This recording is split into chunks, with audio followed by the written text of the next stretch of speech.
All right, everybody. Gentiles can be saved. Prove me wrong. Today we're doing live debates, y'all. 1 second. Let me put this link in the chat, and then give me 1 second. Link in the chat, and give me 1 second, y'all. We're gonna have some fun today. Let's make this clean, edifying, clean and edifying. I'm gonna post it too as well. I'm going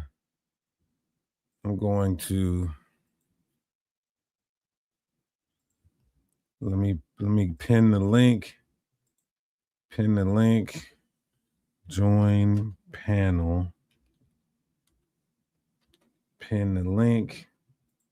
We're gonna have some fun today. 1 second.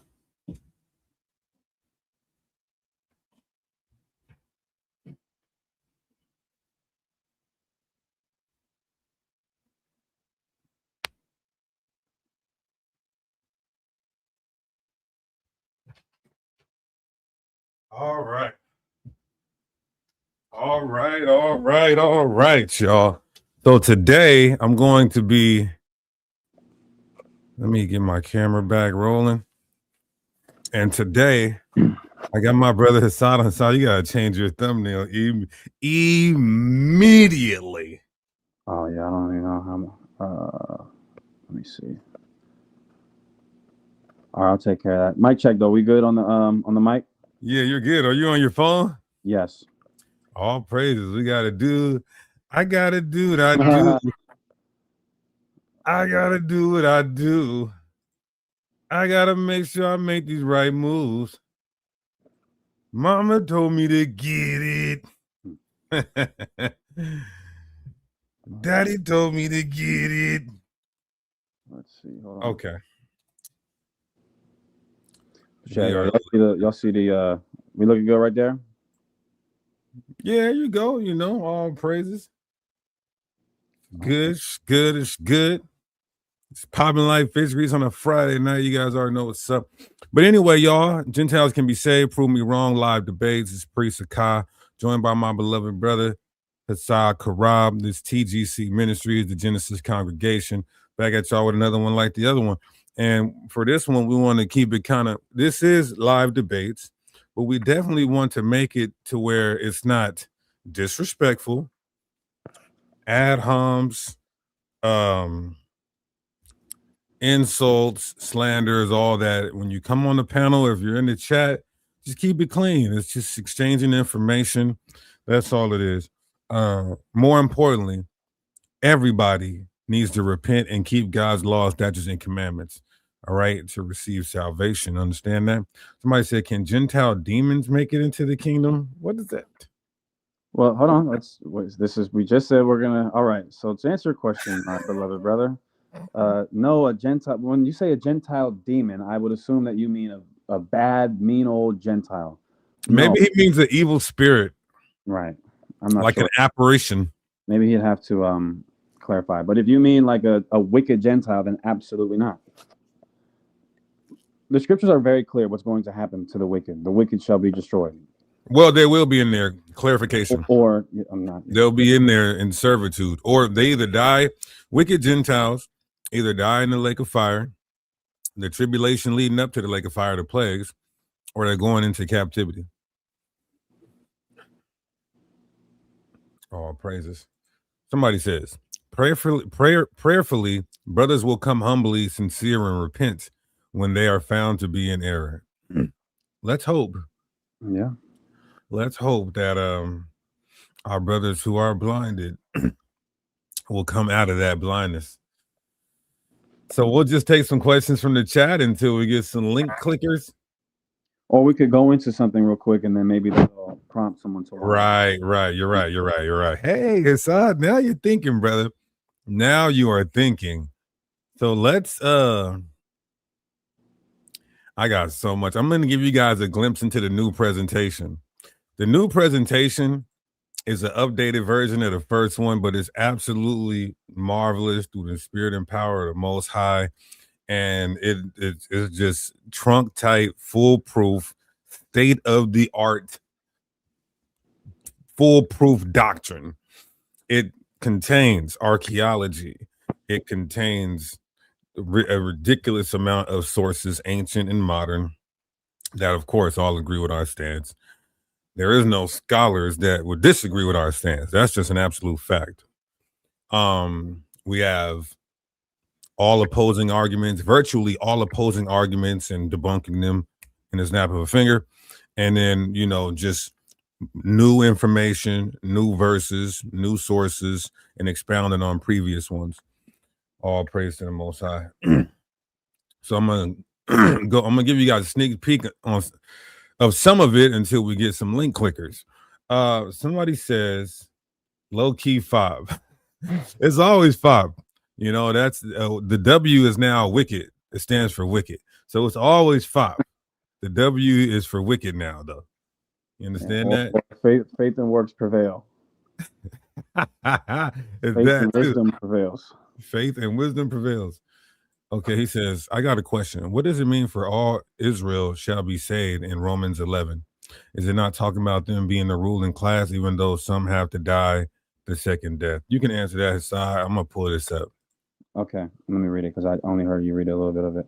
What does it mean for all Israel shall be saved in Romans 11? Is it not talking about them being the ruling class, even though some have to die the second death? If you're asking in regards to regeneration, I guess that's one aspect of looking at it. But even when you look at the context of Romans chapter 11 and leading up earlier into it, when it says the Redeemer shall come to Zion and shall turn unto them that turn away from transgression in Jacob, all of them are going to be saved. But ultimately, through regeneration, I think that's what you're alluding to.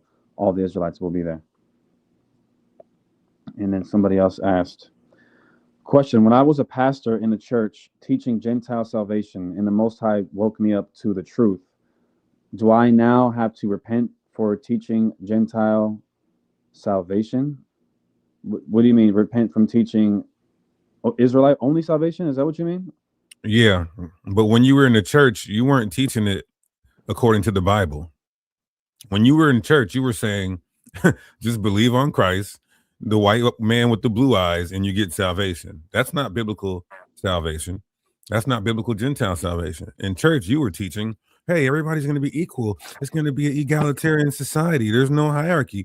There is no more Israel. There's now a spiritual Israel. So when you were in the church, my brother, Christianity, you weren't teaching biblical Gentile salvation. You weren't even teaching biblical salvation. And guess what? You're still you're still not teaching biblical salvation. You're still wrong. No, I'm playing. It's all love, brother. Oh, praises.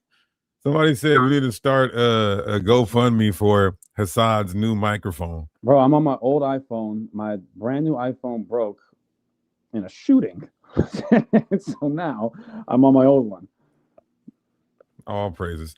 So listen, we're open for all questions, but can we at least establish the foundation that they can receive salvation? That's the most important part, because then you guys are going to say, well, okay, well, after salvation, where do they live? Yeah, how long do they get to live? Yeah. What about their children?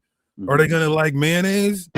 What kind of turkey are they going to eat, grilled or smoked? So it's like, let's establish a foundation, a baseline. Mm-hmm.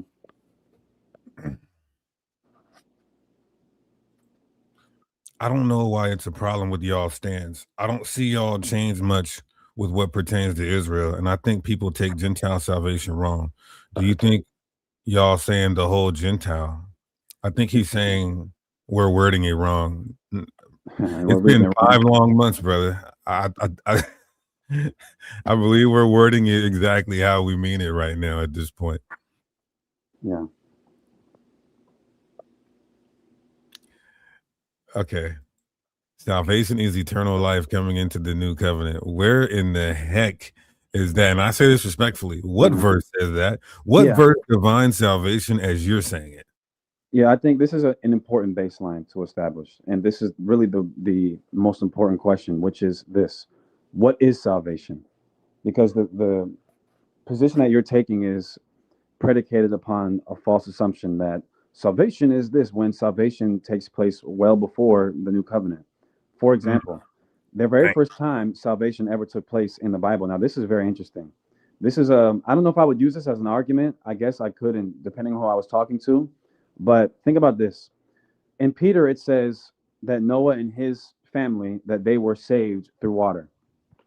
They got salvation. How? Because they were saved from the flood, God's wrath on the planet Earth. Now, interestingly enough, it says throughout the Bible, particularly in the Gospels, that as the days of the coming of Noah were, so shall the coming of the Son of Man be. That there's preludes to Christ even within the flood narrative, the flood story. Christ is the ark, basically. And we all need to, anyone who was not in the ark, they perished. And anyone who is not in Christ, they're going to not be able to receive salvation. Now, ironically, I'll wrap here.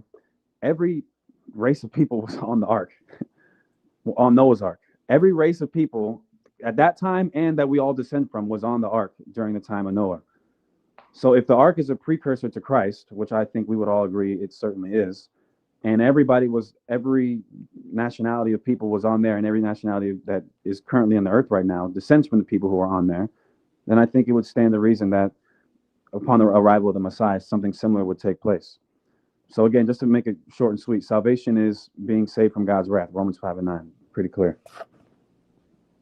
Okay, let's answer a couple comments real quick. I see somebody asked for the link. So let's, and this is such a good question right here. He says, so no roadkill for white people to eat in heaven.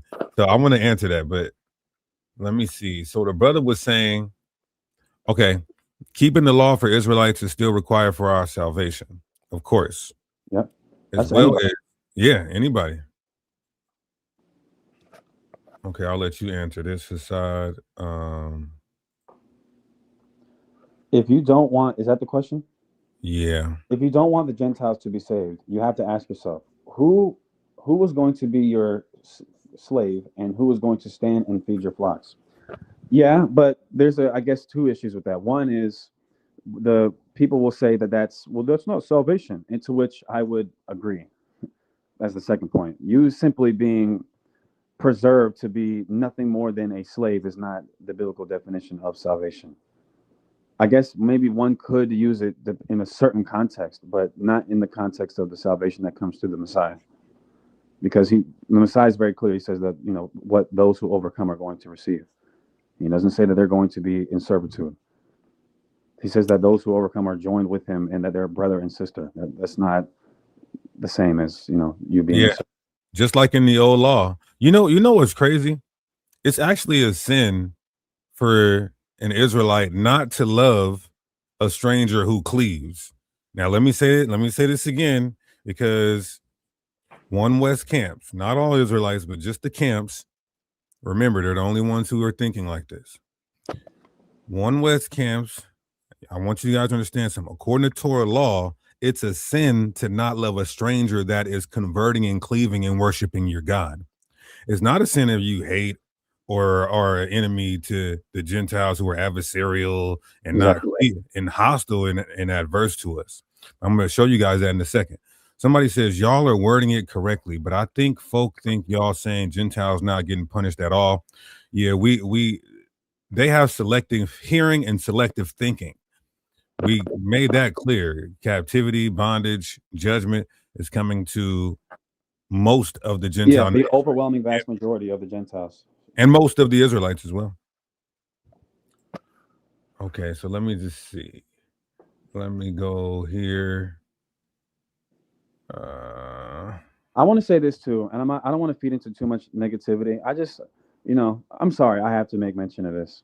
We have a brother in the chat who, I won't go into too much depth, but brother Tizathan, it's why are you begging people not to click the link? You don't think that says a lot about the position that you guys hold, where you're saying, please don't do it, brothers. Don't give them any attention.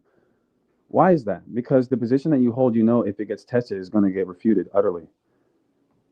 You know what? It's all good. I think you should just move on with your life too, King. You got a family. You have a wife and children. I think you have more pressing issues, bro. I say that respectfully.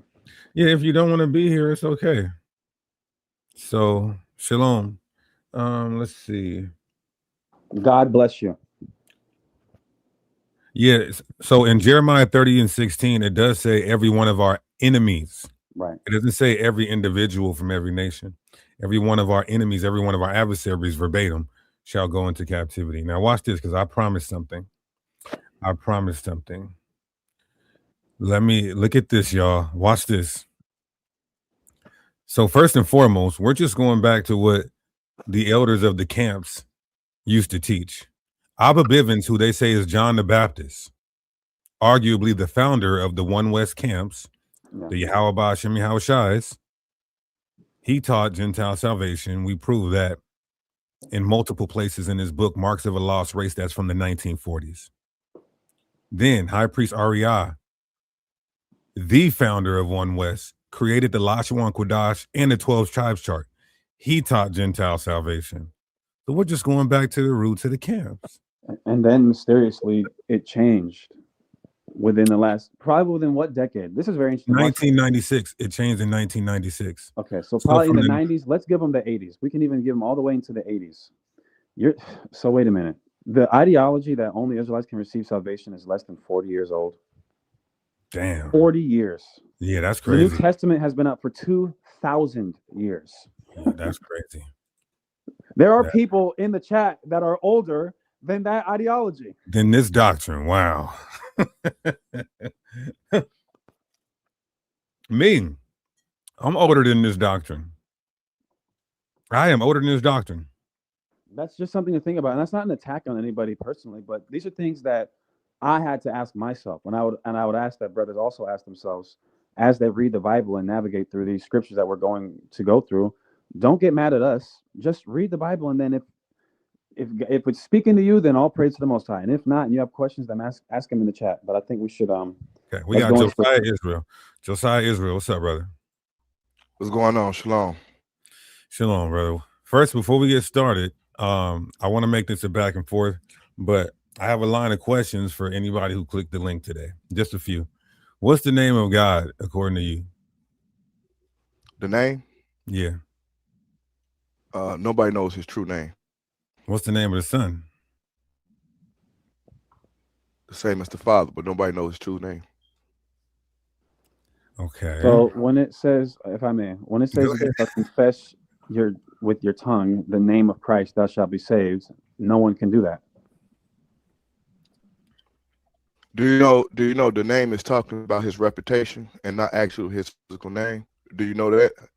Yeah, you got it, Deacon. I'm not interested. When it says it says in the name, it's talking about actual the doctrine, but it's not actually talking about his actual physical name, like my name and your name is Hassan. One last question. I think I've talked to you before. Are you here to talk about Gentiles being able to get salvation, or are you here to talk about how my mother is white and I'm not an Israelite?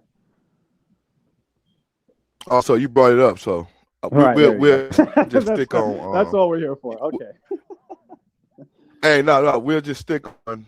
You said Gentiles can be saved. My question would be, which Gentile? Gentiles who believe in the Messiah and keep Torah. Okay, which one is that? Okay, let's just read Romans chapter 5 real quick. If you could pull, because I'm on my phone. I think it might. What do you want? Romans 5 and 18.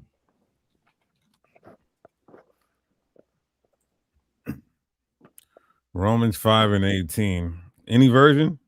Yeah, any version. What's your preferred version, brother Josiah?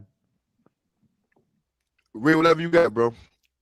Okay. Whatever you got. Just pick one then. Romans 5 and 18. Consequently, just as one trespass resulted in condemnation for all people. Who are the all people, or who's the person that through his trespass, condemnation affected all people? Josiah. Huh? Why you start at 18? What do you mean? Why did I start at 18? That's the point. Why did you start at 18? Because it say all men or all people? Because that's the context. Where would you like me to start?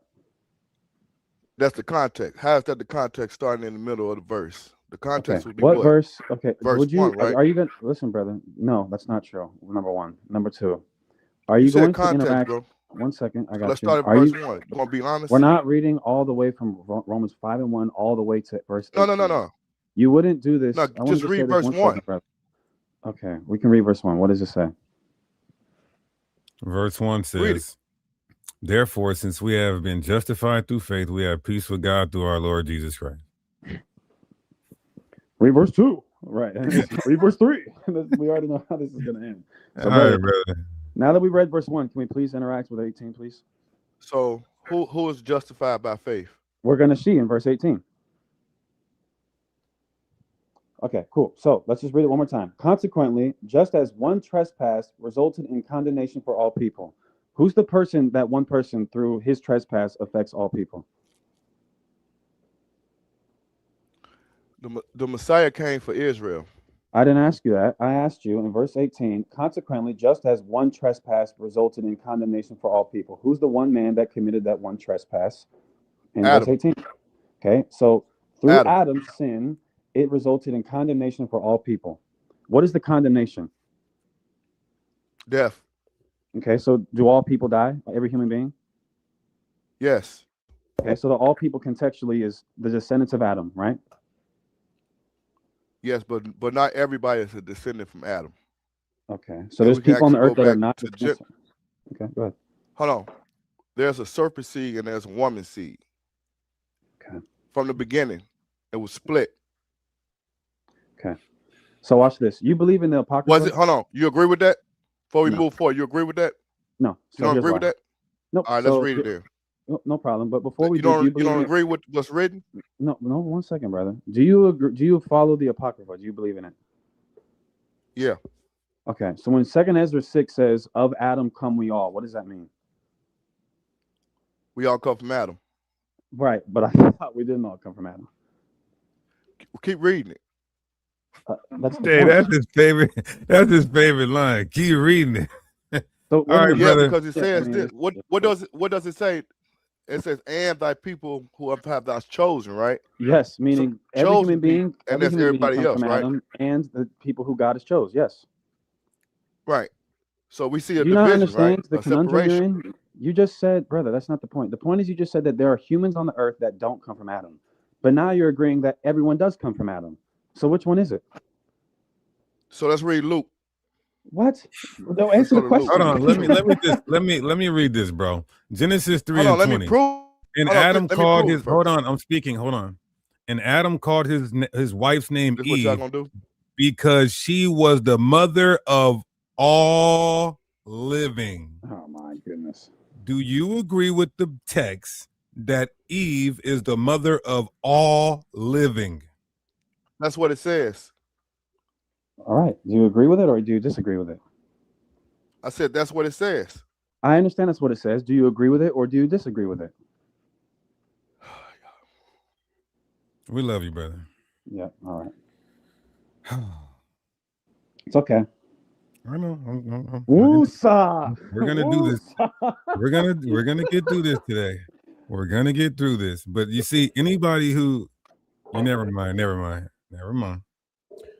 Anyway, there was some good questions in the chat, and there's a link in the chat. And you guys see, we kicked him off, but we didn't cuss him out. We didn't slander, insult. But we're definitely not going to deal with somebody who says there's people on the earth who doesn't go back to Adam. Come on now. Yeah, that's a bit ridiculous. No disrespect. So somebody asked a question. I'm glad you asked this question. They said, so the book of Deuteronomy says that Israel was sold to their enemies. So basically, are you saying that now those same enemies will cleave to them? No. It's very clear. For example, anyone who would enslave our people, that's clearly an enemy to us. What did they do to become our enemies? Well, they did horrible things. They enslaved us. They separated families. They did all the unspeakable evils that they've done throughout the past 400 years. So if enslaving us and destroying us makes us their enemy, to which I agree, what about the various groups of Europeans and other groups of people who helped build the Underground Railroads? We have Thomas Garrett, a guy who's freed almost 3,000 slaves. This is a white guy. He got nothing. He has nothing to gain from that. So if he's the opposite of an enemy, he has to be a friend. So we're not saying that the general people of Edom or the general people of any respective nation, that they are now our friends. They're not. They are in general our enemies. But amongst them, there are those who are not our enemies, and that they can cleave to us as they always have, and that they can join us in worshiping our God, again, as they always have. I'll give one more example in the Bible. The people of Jericho, those Canaanites, those are our enemies. Yet Rahab and her family, they were saved. Why? Because she did something that an enemy would not do, which is protect the spies. Uriah the Hittite, he belongs to another nation of people who are historically our enemies, yet he's in our army. And I could go on and on and on ad nauseum. So I hope the point is clear. Watch this aside. Now let's prove to y'all. Now listen, I didn't write this. I did not write this. And I see this brother keep spamming it, so I'll answer this. What does not being able to enter the temple have to do with getting salvation? Yeah. Can you answer me that? And then, you know what? Watch this. I told you guys, every single argument that they have is debunked on this presentation. And this will come out in a couple weeks. Yep. Watch this. Let me go down here and just show you how this collapses on you. It has nothing to do with salvation. And guess what? That Canaanite there is not even talking about a Canaanite. How many scholars do you want me to pull up to prove it? Yeah. Watch this. Okay, Hassad, I added so much stuff. Yeah, bro. well, all we got to do is for that Canaanite is go into other translations in the context, and it'll show what that means. Yeah, look at this. Zechariah 14:21 says, "No Canaanite in the house of the Lord." So how can they receive salvation? You got to share your screen. We can't see it. This is what One West campers say, right? First off, this has zero to do with salvation, and it's not talking about an ethnic Canaanite. It's talking about a merchant selling in the temple. How do we know? In the book of Zechariah 14:21, the Hebrew reads, there shall no longer be a Canaanite in the house of the Lord at hosts in that day. The word used is Canaanite, literally Canaanite. However, by the post-exilic period, the term could also mean merchant or trader. The semantic shift is seen in Hosea 12:7, where it says the merchants refers to a merchant, right? Because of that usage, several translations render Zechariah 14:21 as such. No longer be a merchant in the house of the Lord. ESV footnote or merchant. Now look at the Aramaic Targum. The Aramaic Targum is Targum Jonathan, how we understood the scriptures in the first century. He translates the word in Zechariah 14:21 as merchant. This is the Targum Jonathan. I got the word highlighted in Aramaic. You see it means business, trade, not an actual ethnic Canaanite. Many scholars even agree with this. Historically, there were no ethnic Canaanites functioning in the second temple, entering into the temple. So by Zechariah's time, late 6th century BCE, Canaanites as a distinct people group no longer existed in Judah. What did exist in the second temple period was commercial activity in temple courts, something dramatically confronted later in the Gospels where the Messiah went and flipped the tables over because they were being merchants in the temple. So stop it. Yeah, and I just want to add to that. In Proverbs 31:24 about the righteous woman, it says, Proverbs 31:24, she maketh fine linen and selleth it and delivereth girdles unto the merchant. The Hebrew word there for merchant is the same one in Zechariah 14:21, Canaanite. So does that mean that every Proverbs 31 woman needs to be able to make clothes to sell to some black Africans? That doesn't make any sense. So it's the context of Zechariah 14. It tells you, like around verse 20, that everything, every pot, every utensil in the temple of the Lord shall be holy. Everything about the Lord's temple we're going to treat as holy, and we're not going to be making it a den of merchants like Christ rebukes people for doing in the Gospels. Number one. Number two, I'm going to add this last thing. If them not entering into the congregation means that they can't get salvation, well, here's how your ideology is going to collapse on itself. In Deuteronomy 23:1, it says, he that is wounded in the stones shall not enter into the congregation. So does that mean that there's a brother who, he went over to Iraq or Afghanistan and he got shot in his in the family jewels, that now he can't go to heaven? Right. That's also in the new presentation. Brothers saying, oh, well, the congregation, that has nothing to do with salvation. That would mean an Israelite who's injured, or if he's an Israelite who's a product of incest, can't receive salvation. Right. You would have to take that idiotic logic.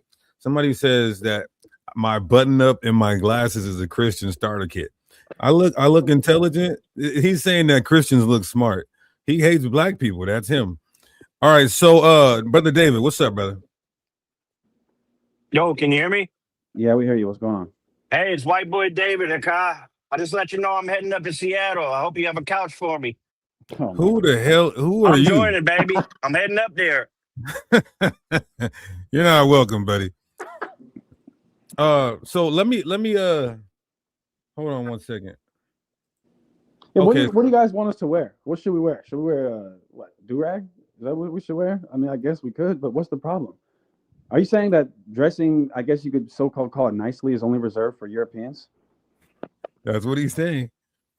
Just like when we say scholars, everybody says, "Oh, I don't care what white people think." Exactly. I'm talking about One West camps, the camps who say, "How about Shemi Al-Shai with the 12 tribes chart?" When we say we have scholars on our side, them Negroes automatically think white people because they associate intelligence with white people. But no, we even have Hebrew Israelite scholars, Zion Lex.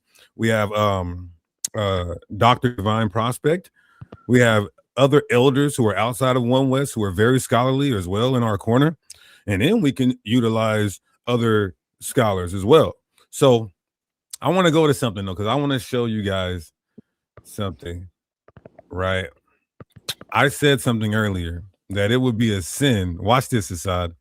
It will be a sin for an Israelite to not love a Gentile who is cleaving and proselytizing and converting to our culture.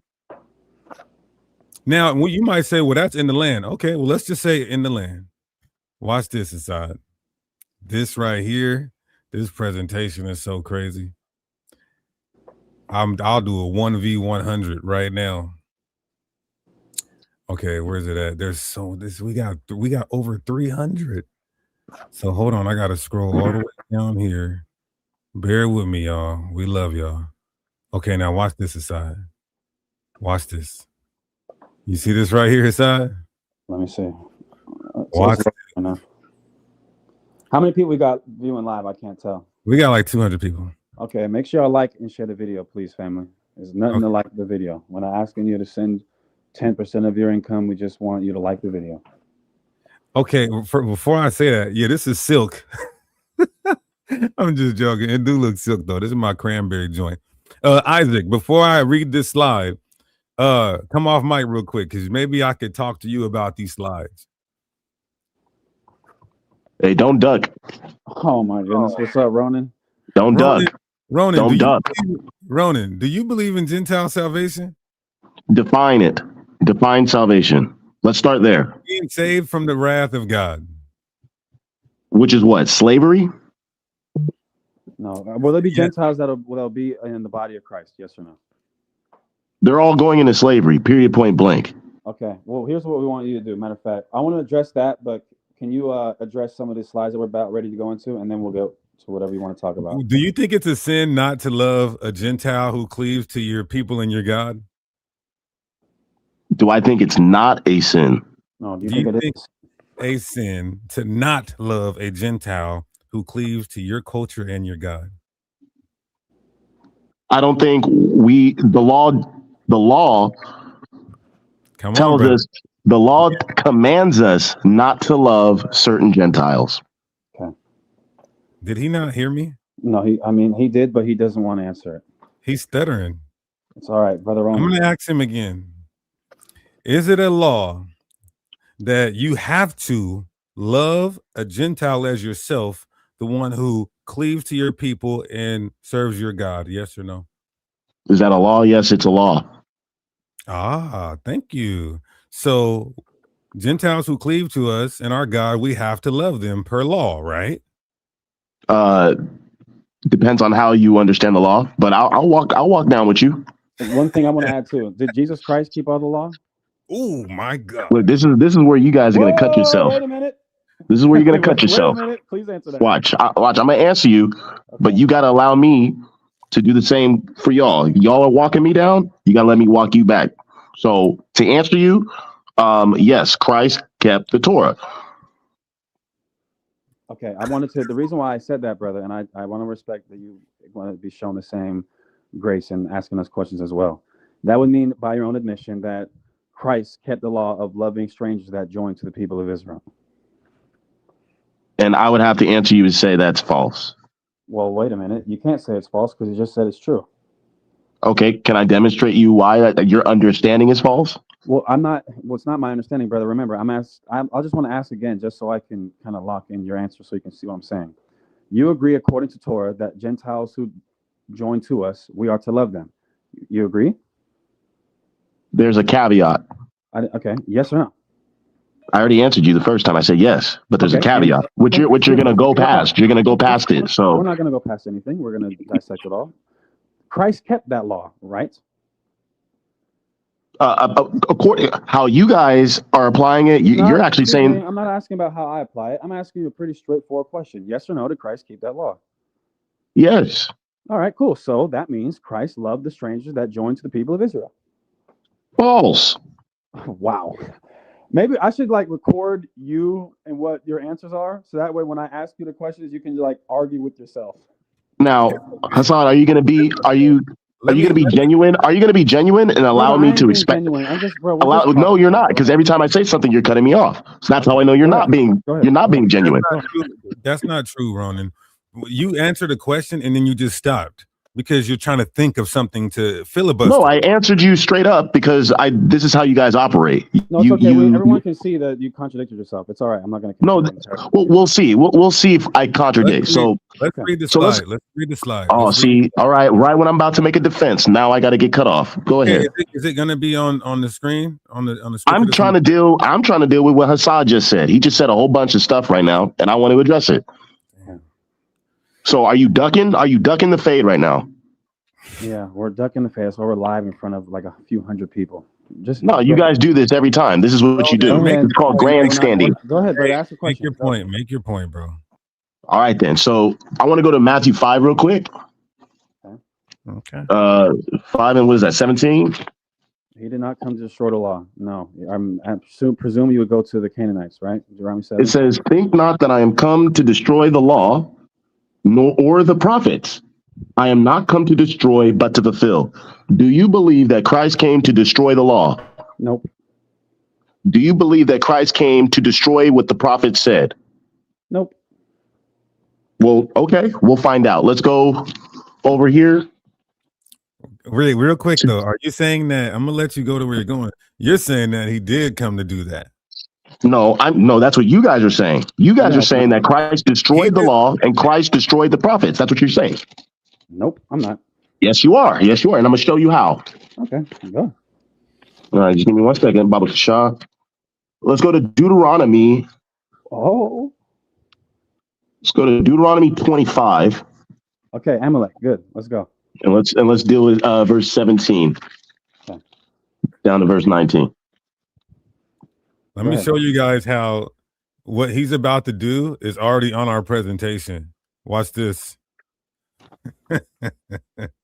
When I tell you there's nothing a One West camper can ask right now that's not on his presentation and getting debunked, I'm literally serious.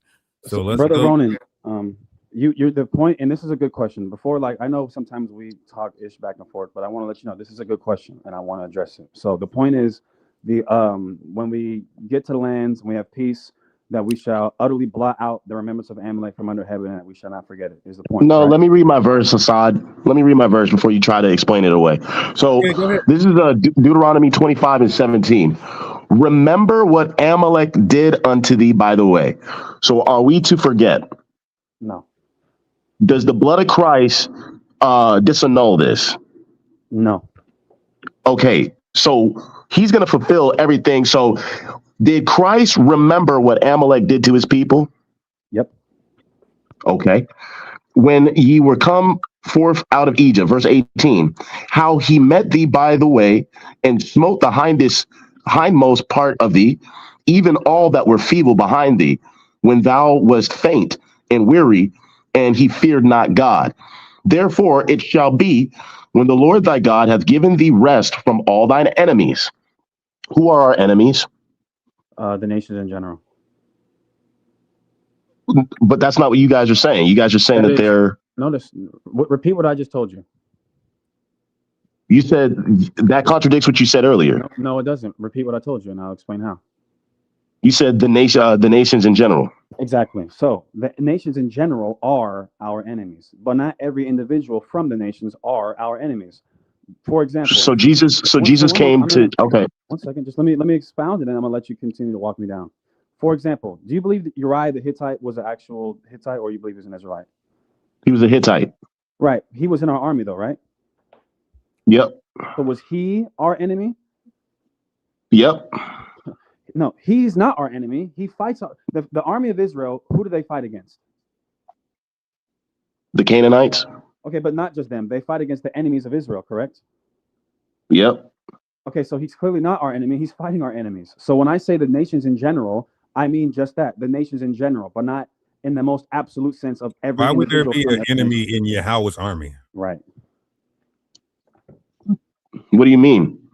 Why? What do you mean? What does he mean? Why would there be an enemy of God in his army? The same way how Saul wanted to destroy David. He's not. That's a horrible example. Anyway, the point is proven. Not every single individual Gentile is our enemy, but the nations in general. What you're failing to realize is that we're dealing with eschaton. So when Messiah comes, hold on. When Messiah comes, is he going to divide the nations? Yes or no? Wait, is this no? Let's stay on Deuteronomy 25. Yeah. Is this eschaton or is this land entry? Well, let's find out. It says right here, Deuteronomy 25, verse 19. Okay, so then he says, he's going to bring all thine enemies. Okay, let me start from the top. Therefore, it shall be when the Lord thy God hath given thee rest from all thine enemies round about in the land which the Lord thy God giveth thee for an inheritance to possess it. Are we in the Holy Land right now? No. Ooh. This is a law that was given to Moses almost 3,000 years ago. Are the laws cyclical or not cyclical? That's not the point. You didn't even understand why he asked you, is this a land entry law or is this a prophetic thing? No, it's all prophecy. It's all prophecy. So okay, it's not all prophecy, but it all pertains to prophecy because of Numbers chapter 24. Aside, bro, let me talk too. Jesus. Numbers 24 is proof of that. Okay, we'll get so that. Here's what we'll do. Here's what we'll do, Ronan. I'll let you get done with Deuteronomy 25. I'll then even let you go to Numbers 24, and then I'm going to proceed to walk you down, and then we'll see if the referee decides you've seen enough. So let's. All right. So let me continue. So it says that thou shalt blot out the remembrance of Amalek from under heaven. Mm-hmm. Thou shalt not forget it. Did any of our kings succeed in that? No, not in this. No. Okay, so then has this law been fulfilled yet? Okay, so it's very important to understand. That's a yes or no. Okay. No. So here's the issue. Okay, so if no, stop. Because you didn't know. You see how I'm doing you? This is how you do me. This is how you do me. No, I don't want you. No, I got my answer. I got my answer. No, I don't want you to. I don't care what you want. To be honest with you, there's two things. Whatever.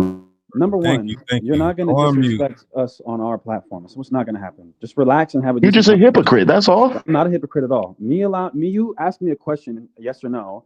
I can answer it yes or no, but then you have to allow me to expound. So now, the problem with your understanding of Deuteronomy 25 is, again, you believe it predicated upon a false assertion that utterly blot out Amalek, or utterly blot out, the Hebrew word maha, means to utterly exterminate that entire race of people. Every individual. And how we know that's not the case is when we look at the very first time the word maha is ever used, the first two times that maha is used, it's used in Genesis chapter 6 and Genesis chapter 7.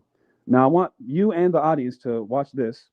In Genesis chapter 6. 7 verse 4. 7 verse 4. Look what the Most High says. For yet 7 days, and I will cause it to rain upon the earth 40 days and 40 nights. And every living, notice, look what the Lord says. Every living substance that I have made will I destroy, maha, same word for utterly blot out, the same Hebrew word used here, from off the face of the earth. Now, did God destroy, utterly blot out every single, in the most absolute sense, living thing from off the face of the earth during the time of the false flood? Equivalency? No, it's not a false equivalency. Be quiet, false equivalency. It's not a false equivalency. Yes, it is, because Saul, that's how we know, because of Saul, dude. You got to stop. So now, it's not a false equivalency. Here's bro, I can go back and forth. I can debate you back and forth, bro. Well, you're not doing a good job of it. Ronan, I'm doing a phenomenal job, actually. You're not. Ronan, first of all, if you want to have a conversation, then everybody let everybody get a chance to speak.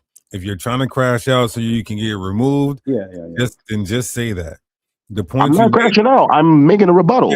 but the You point can't make a made- rebuttal in the middle of my rebuttal. So now, Bro, you literally just did that by saying you got to let me expound. So I had a line of questioning, and you stopped all that just to do this right here. so Ronan, either one or two things is going to happen. You're going to allow me to respond, and then I'll allow you to respond, or we're not going to have a conversation. That's it. Those are the only two options at this point. I would like to have a conversation. I'm directly Bro, I'm fine with that. addressing everything that you're saying. I'm fine with that. Go ahead. Thank you. Deuteronomy 25, your assertion is utterly blot out Maha, Amalek, the remembrance from under heaven. That means annihilate them, every single individual. I'm showing you that that's not true based on the same usage of the word Maha the very first two times in the Bible. And it says that God destroyed Mahad, every living substance on the earth. Yet we know that there were things in the waters that did not get destroyed. We know that Noah and his family did not get destroyed, nor the animals on the ark. So this word being used hyperbolically is consistent throughout the Bible. Right. That type of phraseology, even in the, what was that, the Renepte Stele, where we see other Near Eastern cultures talk about wiping out the whole seed of Israel, but they don't mean that they completely annihilated every single individual Israelite. Let's pull that up. Since you said that, though, let's pull that up because we want people to see. Wait, can I? Yo, this is what happened. Is this a tag team? Y'all tag teaming now? You need backup or what? We're both on the panel. So he mentioned something, and there's people watching. So let him explain his source that he just quoted. Right. So now we have the Renepte Stele. Look at this. This is also known as the Victory Stele, or Renepta, is an ancient inscription carved in a large granite stone depicting Pharaoh Menepte's victories over his various adversaries. In one portion, he describes his victory over Israel and says that, quote, his, referring to Israel, Israel's seed is no more. This is further evidence that this type of language, in terms of they've been totally destroyed, utterly blot out, it's not even something that's unique to Israel, but it's a Near Eastern ideology. Even black people nowadays, we say that, man, he got destroyed. Did he really get destroyed? He got annihilated. He beat even something like this. He beat the piss out of him. Did he beat him so much that all his entire, urinary gland just emptied? He beat the ish out of him. Did he beat him so bad that his bowels empty? No, these are just hyperbolic statements to communicate somebody getting a high level of destruction towards them. Same thing with utterly blot out. And we can even go to 1 Samuel 15 with Saul's account to substantiate that. Okay, go ahead. All right, now can I respond? Okay, so how do we know that this is a false equivalency? Number one, he went to the Menepta Stele, which is not the Most High. That did not come from the Most High's mouth. So we got to deal in context with what the Most High is saying, because Mahab has a context, and you know what it means. It means to destroy. So you try to go to Genesis, but we're not dealing with Genesis. We're dealing with the Amalekites and what they did to our people. Wow. So again, when it says thou shalt not, he said, I will blot out the remembrance of Amalek from under heaven. Thou shalt not forget it. So are you telling me that the law that is eternal, when we get into the kingdom of heaven, we're going to be staring at Amalekites in rulership with us, and we're not going to forget it. We're going to just keep remembering, oh, Amalek, this is what you guys did to us, but they're going to be with us? Is that what you're saying? Okay. Are you asking, is this a rhetorical question, or you'd like me to actually answer that question? You know, actually, it's a rhetorical question, because you're going to go on a diatribe. Okay, it's a diatribe, because you're going to go on a diatribe. Because, how about this? Give me 10 seconds. How about that? I mean, bro, it's either yes or no. I'll let you count on your. You can count one finger, two fingers, three fingers.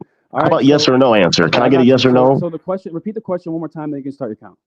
Okay, so it says in the law, it says he's going to blot out the remembrance of Amalek from under heaven. Thou shalt not forget it. So does this apply in the kingdom of heaven when there's Amalekites around us? Yeah, it applies. So now the question is whether or not. Okay. Now the question is whether or not this is hyperbolic or it's literal in the most hyper literal sense. You didn't address Genesis. His answer was, well, we're not dealing with Genesis. No, we're dealing with the word Maha. We're dealing with the word utterly blot outs, and we're dealing with its usage throughout the entire Bible. He won't address that because he knows Genesis proves my argument. So, all right. Okay, hold on. I'm still.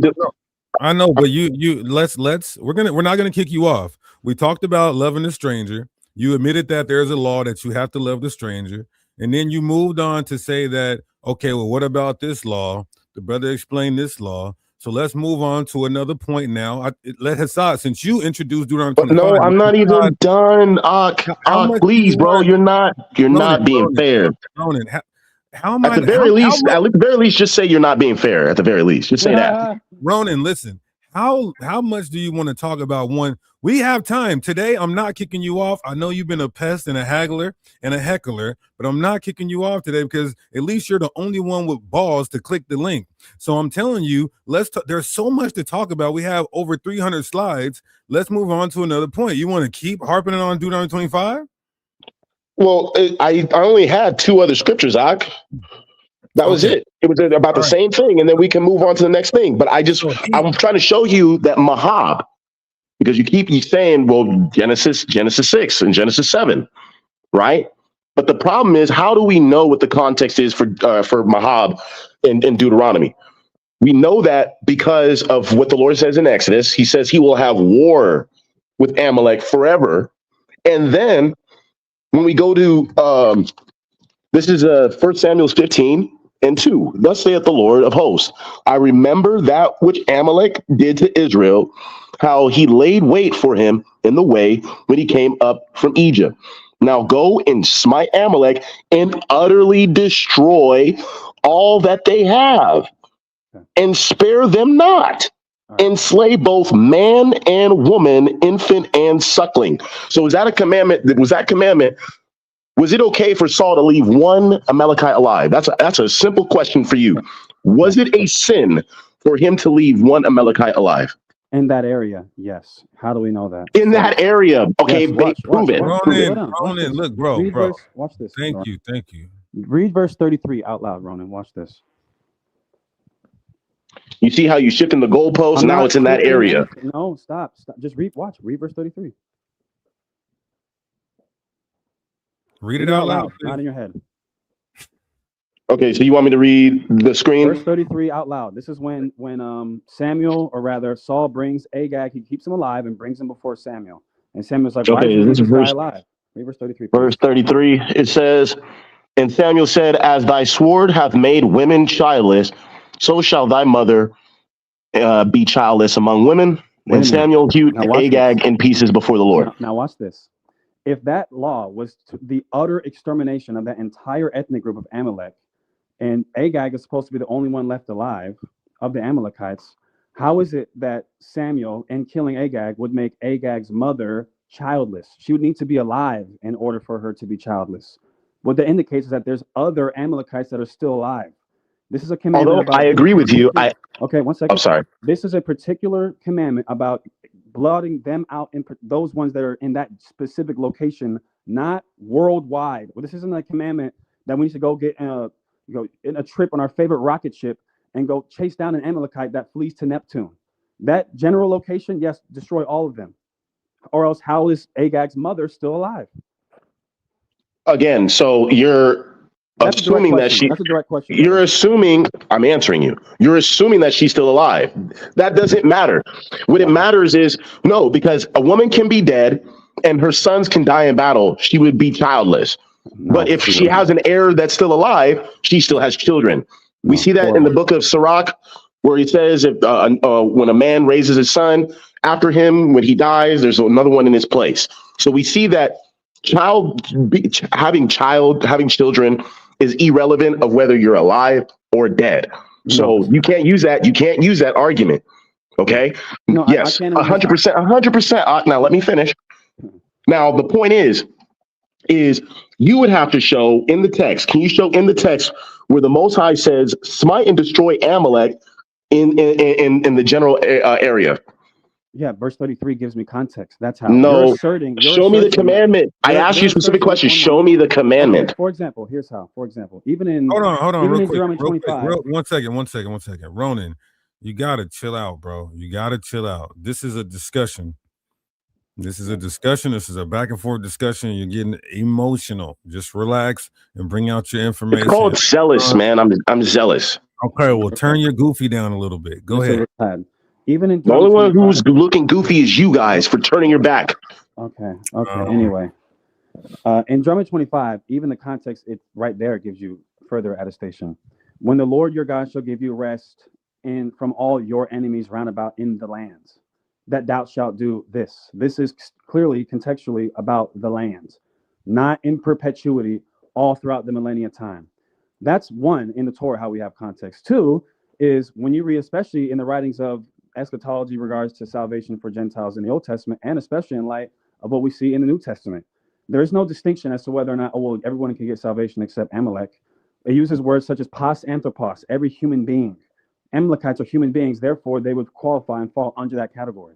These are scriptures that you probably won't want to address because you want to stay here and try to pigeonhole us into 3 or 4 verses. I will address it. I will address everything, but we got to deal with one thing at a time. And right now we're dealing with the commandment that God gave to Saul. Did God say only kill the Amalekites in your area? That is a yes or no. Deuteronomy 25, I just told you context. Yep. No, I know. I asked you in Samuel's. Yes. Okay, but where is he getting this? It doesn't say the area. Deuteronomy 25. So again, how we it doesn't say that. You're putting that in the text. Even if I was to concede to that, which I certainly don't, the point is still relevant. Maha does not mean exterminate their entire population in terms of every individual. Yes, it does. Let me ask you this. Watch this. In Genesis chapter 7, when God said he's going to Maha every single living thing on the planet Earth, did God literally, in the most hyper-literal sense, destroy Maha every living thing on the planet Earth? Yes or no? I mean, if I want to be honest with you, I'm going to say no, he did not. Right. So is God not true on his word? Is he lying? But you act like Mahab only has one context. Exactly. No. That's what you're doing. And that's why I'm showing you in the very first 2 times where that word is ever used, it's not even in the most hyper-literal sense. And I agreed with you. I agreed with you, Ak. Right. I agreed with you that it has multiple contexts. Sir, hold on. Here's where we're at right now. You went to Deuteronomy 25 to say, how can Amalek be saved if he got to get destroyed? Let me just rewind everything. Hassad then says, that's figurative judgment. It's hyperbolic judgment, not hyperliteral. And then he says, okay, because you think it's literal because of the word blot out. Then Hassad then goes to Genesis 7:4, which we debunked this argument months ago. He goes to Genesis 7:4 to show you that same word is used, but it was not literal. Everything did not get destroyed. And so now this is why Hassad is saying, I have proof text to say this will have to be a regional thing, not necessarily wiping out every individual pursuant to the context of verse 33, the point that he made. And you're going to keep saying, no, well, Maha means all of them. And then he's going to go to Genesis 7:4 and says, no, Maha doesn't mean all of them. And so then how do we reconcile and see who's right or not? Here's how we do it. Let me just bring this out. Well, respectfully, that's not what I was trying to say. That's what you're trying to say. That's what this whole argument is. No. What I was trying to say, the reason why Mahab there is used literally is because of 1 Samuel 15. That's how you know that it means literal extermination. Because he says man, woman, child, baby, ox, everything. Stop. Rewind it back a couple minutes. Rewind it back 4 minutes. When you went there, he said, read verse 33. You're not getting it. And so no, and he tried to put it on his mother, that his mother was still alive. And I'm saying that doesn't have to be true. She can be dead. She can be dead and still have children. This will take 10 seconds. This will take 10 seconds. I think this will kind of extend an olive branch to you, Ronan, and maybe set a kind of a baseline. Your point in saying that Maha is hyperliteral is 1 Samuel 15. It gives vivid description. The men, the women, the children, the animals, they all got to get Maha, right? Khan. Okay, perfect. Here's how I directly respond to that. In Genesis 7, when it says every living thing, that would mean all men, women, children, animals, infants, etc. Right? Okay, go ahead. I'm with you. I'm just listening. Go ahead. You agree? Okay, so when it says every living thing in Genesis 7 and 1 Samuel 15, it's the same context. Those are all the living things. But yet and still we can agree in Genesis 7 that wasn't the most hyper literal example. So if we can agree that that's not the most hyper literal example, despite the fact that it says every living thing, which we agree would include men, women, children, suckling, animals, you going to 1 Samuel 15, and when it says men, women, and children, infants, sucklings, animals, that does not further prove your point at all. Because Genesis 7 it does. The reason why Ak is because if in order for you to be correct, the Most High shouldn't have gotten mad at Saul for sparing Agag. The fact that he spared his life goes against your point. No. Would you like me to again reconcile that? Yes. I mean, there's no way to reconcile it, bro. It is what it is. It's in the text. It's right there. I respect that. I understand your position, but this is going to get kind of circular because I'm going to raise an argument. It's like in chess, where if I just move here, then you're going to move back. I'm going to move here, they're going to move back. So the point is, in verse 33, which you disagree with, that's fine. I can let the audience decide for themselves before we move to the next subject. That Samuel told Agag, the same way that you killed people, unalived people, sorry for the Deacon, the same way that you unalived people and made their mothers childless, your mother is about to be childless. The context is that when Saul, or rather Agag, was unaliving people to make their mothers childless, their mothers were alive. So that's an equal one-for-one analogy. That would mean that's what you're saying. That's what you're saying. That would mean Agag's mother would also be alive in 1 Samuel 15 to render her childless after Samuel unalives Agag. Now, I'm saying that's false. I'm saying that's false for the record. I'm saying, let me explain my point for the record. I'm saying that that's false. Hold on. I'm gonna mute you real quick. Let me speak. I've been trying to moderate this. Let me speak. There's a deciding factor here. The deciding factor here, Ronan, is the rest of the Bible, which is going to work against you. So let's just go to the deciding factor. I have the law in the prophets. I got the law in the prophets. You don't. Okay. Is John the Revelator? Is John the Revelator? All you got is Paul. No, that's your savior now. Okay, what? He's trying to crash out to get kicked off. Yeah, is John the Revelator a prophet? Yes or no? Yes. Okay.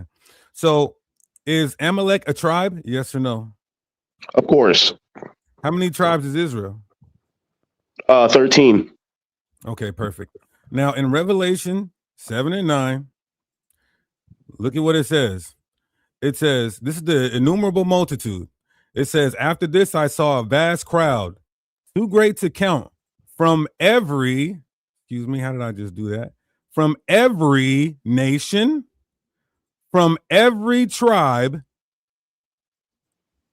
Is this, what every tribe is this? I'm going to say the 13 tribes of Israel. It says every tribe. It doesn't say 13 tribes. It says from out of every tribe. How many tribes of people are on the earth today? If you understand, so then you take that literally then. It says you pick and choose now. You see how that works? You just said that this is every tribe means 13 tribes. It says from every nation. This is ethnos. This is where you get the Greek word ethnicity. Well, it can be Amalek because the Most High has war with Amalek from generation to generation. So it can't be what you're saying. That's you superimposing. Yeah. That's you superimpose. That is the literal definition of eisegesis. If it says every ethnos, which is every ethnicity, Israelites is how many ethnicities, Ronan? Well, then, based off your understanding, Christ did come to destroy the law. Christ destroyed the law, and Christ destroyed the prophets. Just answer the question, brother. Stop. He destroyed the prophets. He destroyed the law, man. Ronan, He's trying to crash out. He's trying to crash out. When it says every ethnos, that's where you get the word ethnicity from. How many ethnicities are Israelites? Let me show you. Let's go over here to Genesis. I'll just read it for you real quick. How many ethnicities are Israelites? This is Genesis 48 and 17. It says, and when Joseph saw that his father laid his right hand upon the head of Ephraim, it displeased him, and he held up his father's hand to remove it and put it on Ephraim's head unto Manasseh's head. Verse 19. And his father refused and said, I know it, my son, I know it. He also shall become a people, and he also shall be he shall be great, but truly his younger brother shall be greater than he, and his seed shall become a multitude of nations. Okay. So there you go. So there's multiple nations. There's multiple nations. Hold on. There's multiple nations within one tribe, dude. So Ronan, relax and breathe. Just sit crisscross applesauce and just breathe for a second, brother. Listen, the question is very simple. Is Israel, even despite, let's say that there are 100 nations. Let's say the nation of Israel is somehow divisible into 100 distinct nations. That's not every nation on the planet Earth. Well, you're taking every as literal, and I'm not. Okay. So You see how you pick and choose? The same way how you pick and choose, I'm picking and choosing. Now watch. Let's see if you're consistent in your picking and choosing. Revelation 7 and 9. I'll read it in the King James. After this, I beheld and lo, a great multitude which no man could number, of all nations. What does that mean, of all nations? Of all the nations of Israel, the 12 tribes, the 13 tribes. Okay, wait a minute. Let's read it again. After this, I beheld and lo, a great multitude which no man can number, of all Israelites. Is that what you're saying? All nations mean all Israelites? Damn. Right? Yep. Okay. And of all kindreds. That means all Israelites again? All the houses, the different houses within Israel. Okay. And people. And all people. What does that mean, all Yep. people? All people in Israel? I'm so glad that you asked that question. Hold on, just interact with the text, please. Does that mean Israelites again? I'm so glad that you asked that. Give me one second. No. Hold on. I just got to verify if my answer is true or not. Let me just make sure the answer that I'm about to give you is 100% accurate. Let's see if this BS I'm about to throw on the wall sticks. Hold on. Just wait for it. Okay, so this is Judges chapter 12 and verse 2. It says, and Jephthah said unto them. Well, actually, let me get the first verse. It says, Judges 12 and 1. And the men of Ephraim gathered themselves together and went northward and said unto Jephthah, wherefore passest thou over to fight against the children of Ammon, and didst not call us to go with thee? We will burn thine house upon thee with fire. And Jephthah said unto them, I and my people. So he makes a distinction between his tribe and the Ephraimites. He says, I and my people were at great strife with the children of Ammon.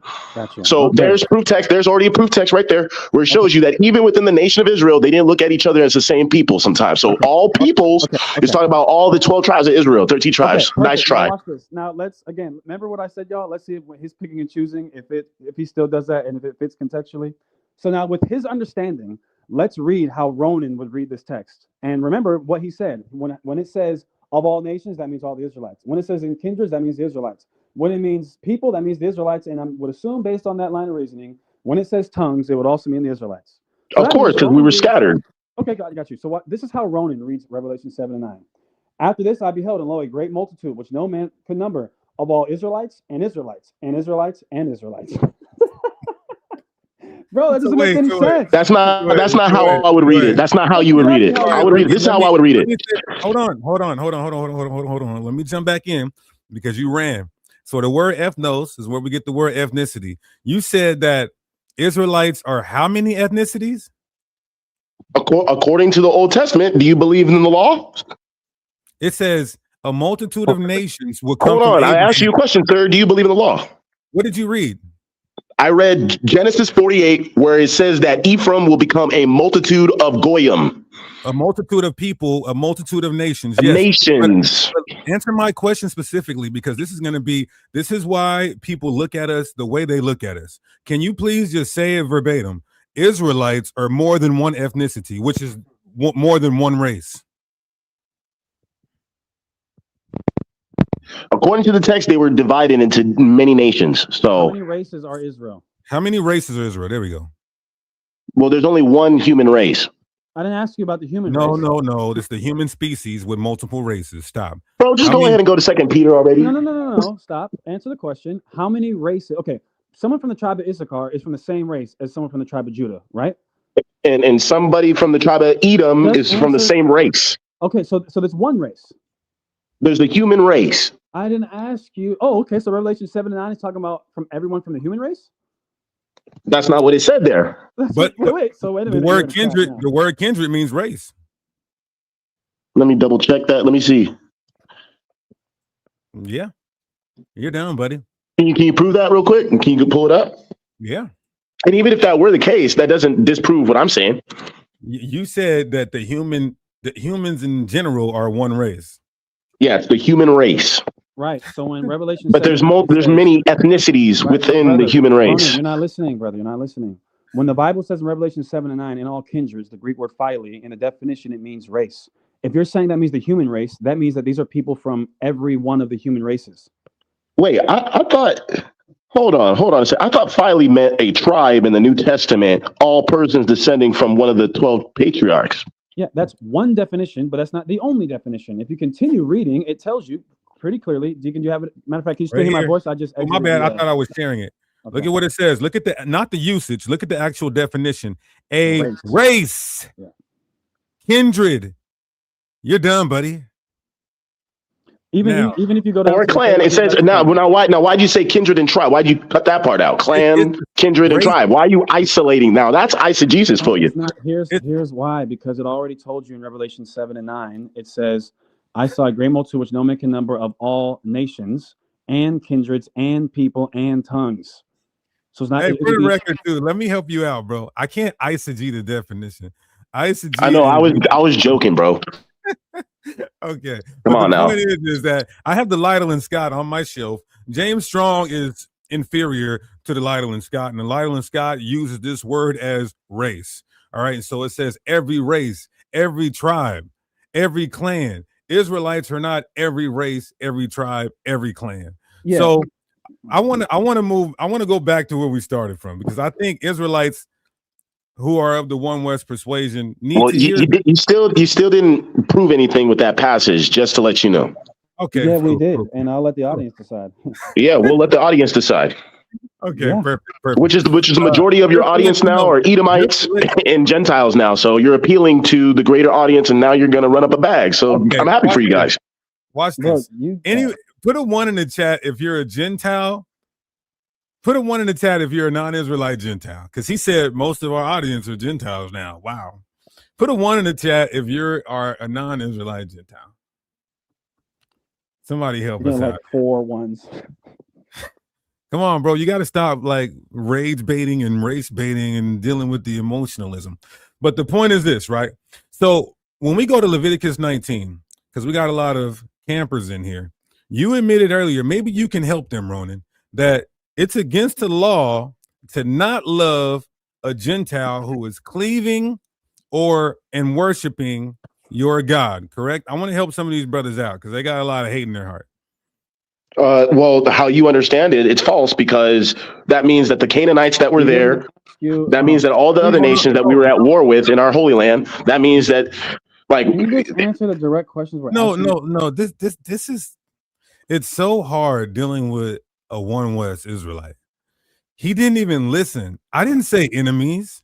He said those that are going to war with you. I didn't say those that were going to war with you. I didn't say those who are our enemies. I said the Gentiles who cleave to us and worship our God. Is it against the law not to love them according to this verse that I'm about to read you? The verse in question doesn't say anything that you said. It doesn't say cleave onto you. It doesn't say love you. It doesn't say anything. It just says a stranger who sojourns. That's the context. Okay. And Deuteronomy 6, and you know this, Deuteronomy 6, they don't have to worship our God. Okay. If they're in our land, is following the laws worshiping our God? No, you're just abiding by the laws. Like, I abide by the Roman laws. That doesn't mean I worship Caesar. Okay. Watch this, Assad. Yeah, nice try. Is bringing animal sacrifice, offering animal sacrifice at the temple, worshiping our God? I would say yes, to be fair. I want to be completely honest with you. If you're bringing a sacrifice to the temple, that's worshiping our God. Okay. And can Edomites and Egyptians do that? Ooh. Wow. Well, wait, hold on. Let me listen. This takes too easy to cut. This takes a lot of sensitivity, right? I want to answer this with a lot of sensitivity. Can an Edomite or an Egyptian offer a sacrifice to our God? Yeah, not in the kingdom to come. Oh wow. Okay. Well, that's easy. But Assad, you know what that means? Yeah. That Christ came to destroy that law. That nigga's done. So no, because there shall be no Edomite remaining. So, but you said they can't, as in the fact that, but now you're superimposing. So let's just go to the verse in question. Leviticus chapter 19, verse 33. When a stranger, what stranger is this? What's the Hebrew? Let's look it up. Ger. It's Ger. Yep. That could be an Israelite. Okay. What would you say it is? Well, based off of everything, when the stranger sojourns with you in your land, you shall not do him wrong. Hold on real quick. Let me show you guys. This is the same guy who said he puts his race over Yahweh. Hey, everybody in the chat, would you put your race over the Heavenly Father? Because that's what this guy who I'm highlighting, would you put your race over the Most High God? No, I wouldn't. Thank you. This guy's in the chat making comments right now. He needs to sit back and repent. Yeah, look what he said. He said everywhere phily is used, that it's Israel. Watch this. Let me show you guys how dumb he is. I have to say that because he is dumb. Everybody else is not, though. Well, he's probably not dealing with Septuagint. That's why. So watch this. Revelation 1:7. Behold, he cometh with clouds, and every eye shall see him, and also they which pierce him, all kindreds of the earth shall wail because of him. Watch this, Ronan. Revelation 11:9. And the people and kindreds and tongues and nations shall see their dead bodies 3 days and a half, and not suffer them to be put in graves, and rejoice over us. This is talking about all the races of the earth rejoicing over us while we're in a spiritually dead state. So no, phily is not always used for Israelites. That's Revelation 11:9. That's Revelation 1:7. Come on, my boy. Okay, now I want to go back here. So the stranger, you said that was Gur. Yeah. And then so what is your position, real quick, Ronan, just so we can kind of recap? Yeah, who is the stranger? Okay, so based off of Leviticus 19, which I haven't read in a while, I would have to say that what the stranger here he's referring to, it's talking about Israelites. First and foremost. I'm not Good. Watch this. Israelites. Hold on, but I just want to ask you a question though. Would this also apply to an Israelite? Not this context, no. You shall not do him wrong. That doesn't apply to an Israelite? No, you're not doing wrong to an Israelite, yes, but this specific law is for Gentiles. Here's how we know. For a gur, right? For a gur. No, just listen what I'm saying. A gur doesn't have to be. You know what? Here's what I'm gonna do. I want to read a few slides because I want people to hear this, because One West Israelites are breaking this law. Watch this in Leviticus 19:33. When a stranger sojourns with you in your land, this can't be an Israelite stranger. Neither is there any modern or ancient scholar that would say this. You won't find one. Even if you tried to say this was an Israelite stranger, the land of Israel is still his. So for the few liars that says this stranger is an Israelite foreigner, the Father said when they dwell in your land, meaning the land is not theirs. If this was an Israelite foreigner, the land would still be theirs. And then look what he says. Next verse. You shall treat the stranger who sojourns with you as native among you, and you shall love him as yourself. How do we know this is not an Israelite? The law already covered loving fellow Israelites in the same chapter a few verses earlier, when it said what in verse 18? Love thy neighbor as thyself. Even an Israelite foreigner is still your neighbor of the children of Israel. So why would he create a separate category called gur, the stranger to love? Because it refers to someone who is not your neighbor of the children of Israel. If stranger here meant Israelite foreigner, the category is redundant. Then look, this is the nail in the coffin. For you were strangers in the land of Egypt. I am the Lord your God. The analogy of Egypt is the nail in the coffin. In Egypt, Israelites, we were Israelites scattered.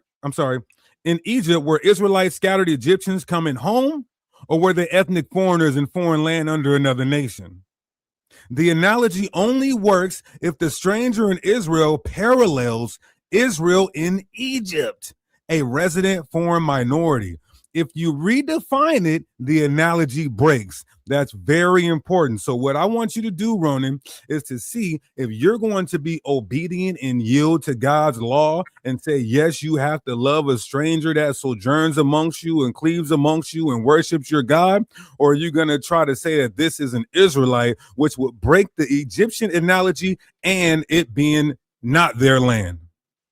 Yeah, so could you just answer that, Brother Ronan? Is that stranger that we are commanded to love, is that an Israelite or not? The only reason why I'm tripped up on this is because he says, thou shalt love him as yourself. but the laws clearly make a distinction between Gentile laws and Israelite laws. So you can't love a Gentile the same way you love an Israelite. You just can't, because with a Gentile, you can rule over him with rigor. With an Israelite, you cannot. So you can't love them the same. That would be like saying that the king of Israel or the judges of Israel cannot love the common Israelite the same, or that an Israelite man cannot love his wife as he loves himself, because there are laws specifically for women and there are laws specifically for the king and the common Israelite man. That doesn't make any sense, brother. But Well, no, it does. It does because. A second. I think that'll kind of like Priest put the nail in the coffin. What made Israelites strangers in Egypt? What made them strangers in Egypt? Yeah. The fact that they were not Egyptian. Exactly. So what makes a stranger in Israel? Well, I mean, it could be a non-Israelite, of course. All right. I never would doubt that. But what I'm saying is, you understand my methodology. You understand where I'm coming from. I understand your position, King, but that's the reason why I'm asking these questions, to show you that it doesn't. While I understand it, I disagree, and here's why. That's what I'm saying. I'm not saying, "Oh, you dumbass nigga." Da, da, da. I'm saying I don't agree, and here's why. But how do you rectify that with Amalek? Again, well, we're gonna have to go over this again, but that's not a law for the entire race of the people of Amalek. That's how I rectify it.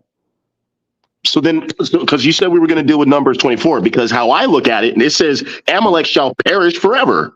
So that's very clear.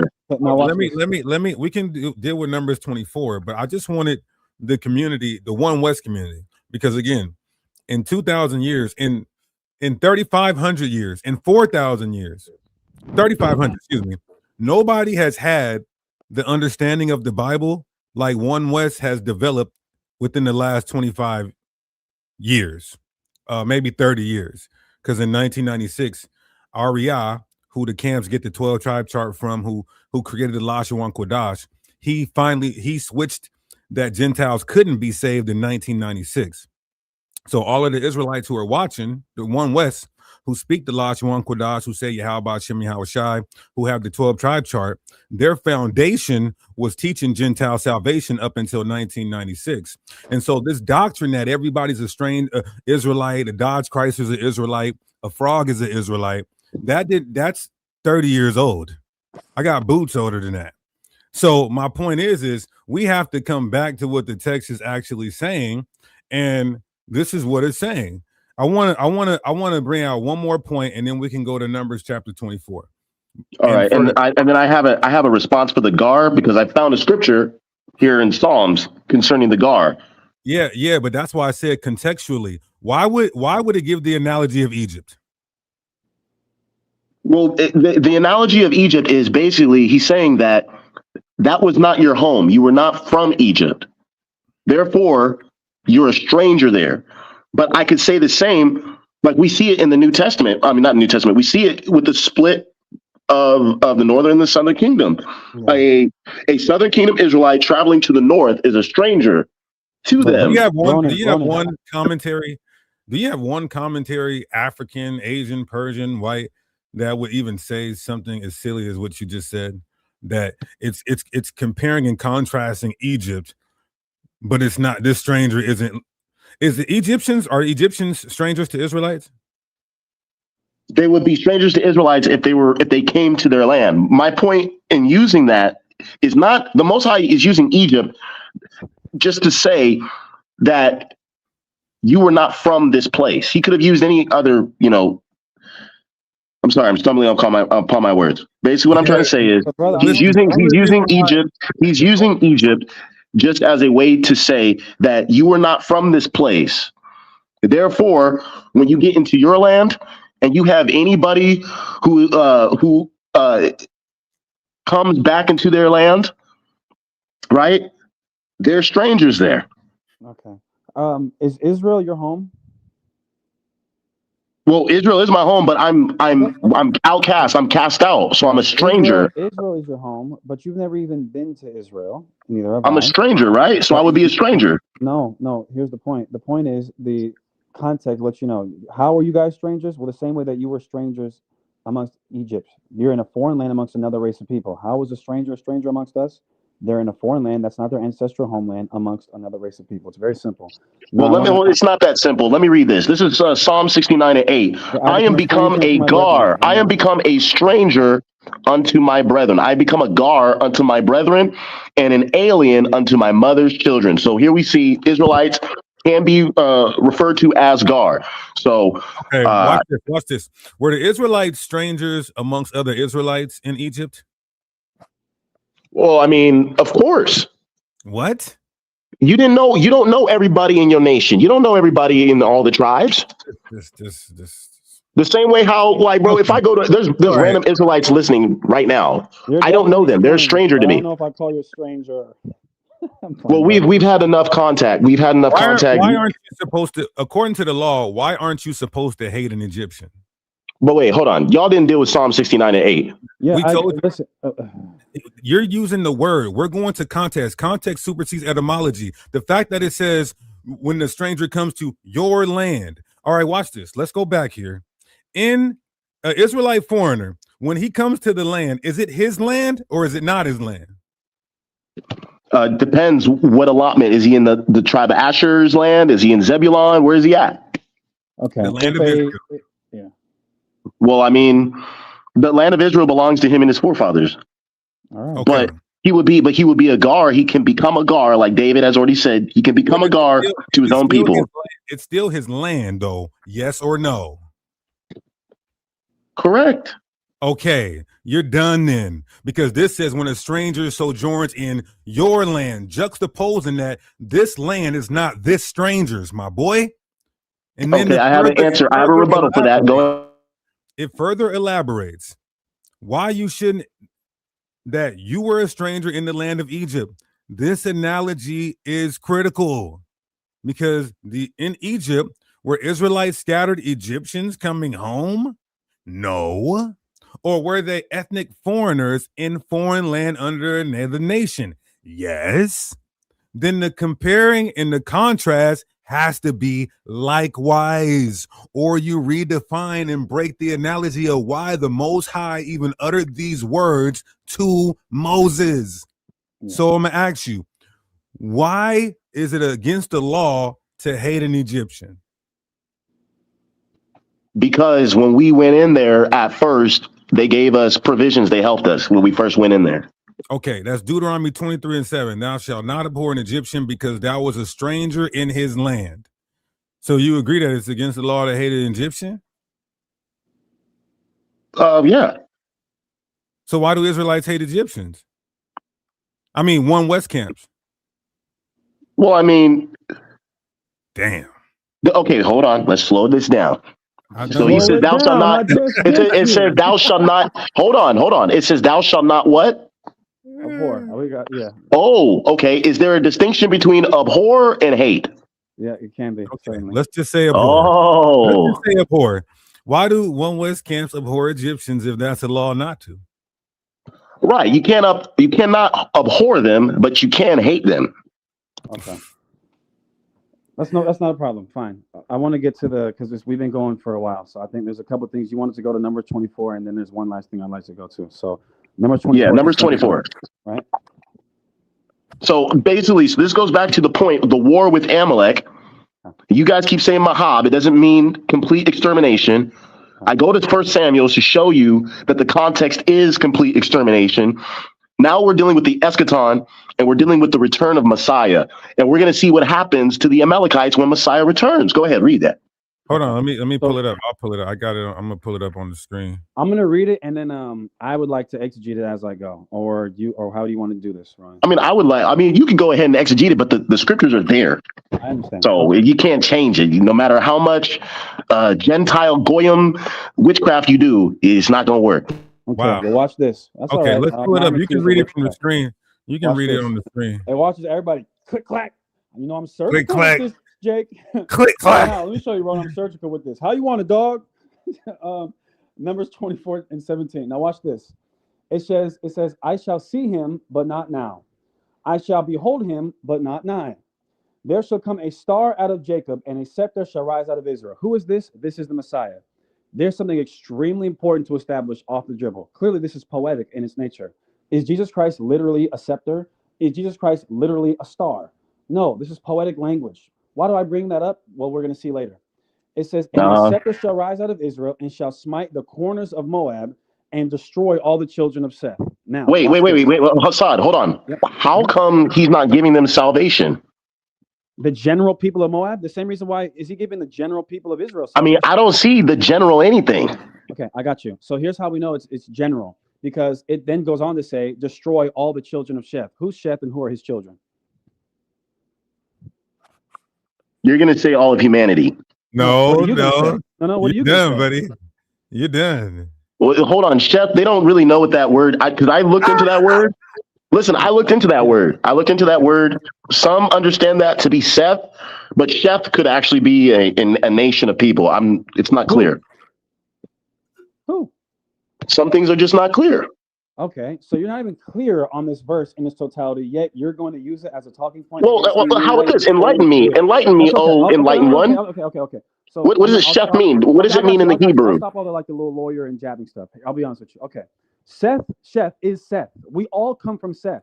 Yet it says he's going to destroy all the children of Seth. Does that mean he's going to kill every single human being on the earth? Obviously not. Again, I established off the dribble, off the cusp, this is poetic. This is just hyperbole. Furthermore, if you continue reading, it gives further proof of that. And Edom shall be a possession. So let me just exegete it line by line. Christ is coming back to destroy the Moabites. Is he coming to destroy all the Moabites? No. The same way he's not coming back to destroy all the people of the Sethites, which would be you and myself and every human being on the planet Earth. But Hassad, why does he make a distinction? Like he reads Moab, right? And then he says the children of Sheth. Why is he separate? Why is he making a distinction between Moab, Edom, Amalek, because all these nations from all the other? He's exaggerating. He's going to destroy everybody, is what it's saying.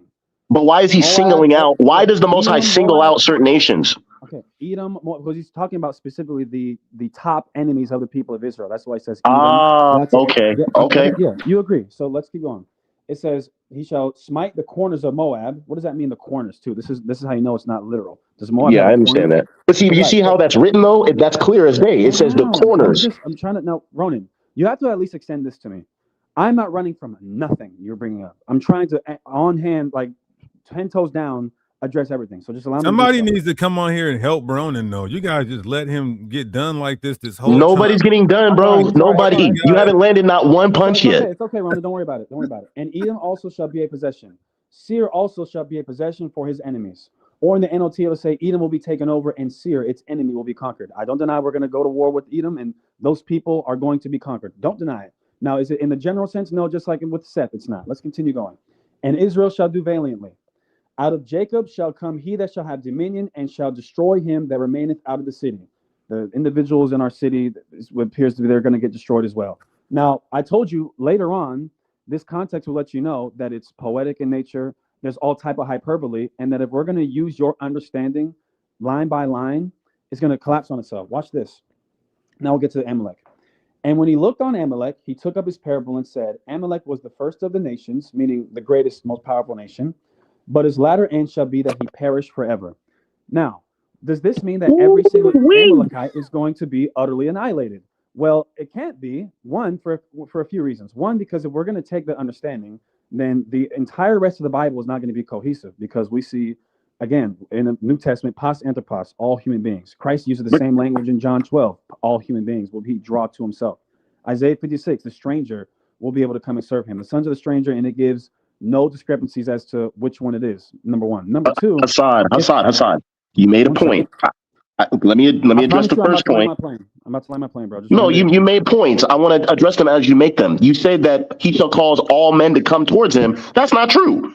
All men, the Pharisees didn't go towards him. There's plenty of people who don't go towards him. So again, that's another example where all doesn't mean all. Everyone doesn't mean everyone. That's not the point, King. The point isn't all in the most literal sense in John 12. That's not the point. The point is all what men? Every all kind. Anthropos. Different types of men. Romans 5. Different types of men. Not all in the most literal sense of every human being. But humanity. And humanity is not relegated to one race, the people of Israel. That's the point. Moreover, let's continue in Numbers 24. And when he looked on Amalek, he took up his parable and said, Amalek was the first of the nations, but his latter end shall be that he perish forever. If you're going to take verse 20 literal, you're going to have to take the following verses literal as well as what he just said about Seth. Now watch this, Deacon, watch this. You're going to like this one. Verse 21, and he looked on the Canaanites and took up his parable and said, strong is thy dwelling place, and thou puttest thy nest in a rock.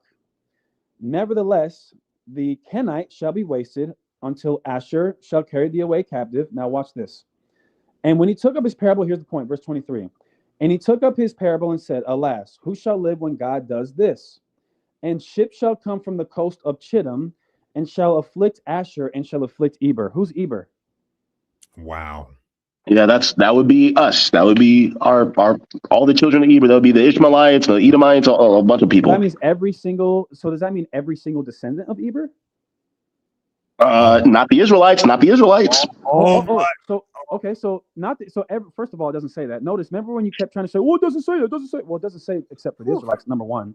Number two. Are you then purporting that this? Well, no, it does because of verse 17. One moment. Because of verse 17, Assad, it says a star shall come out of Jacob, and then when you go before that, when you go up to verse 8, I'm almost done, Ronan. it says that he's going to destroy his enemies, which are the other nations. So contextually, you can't put Israel in with Eber there. You just can't. Okay. Even if I grant that, which I certainly don't, but it still collapses with your understanding.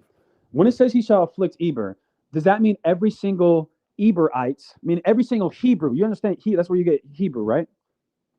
Yes. Okay. So does that mean that this judgment, this affliction will happen to every single Hebrew except Israel? So every Moabite, man, woman, and child.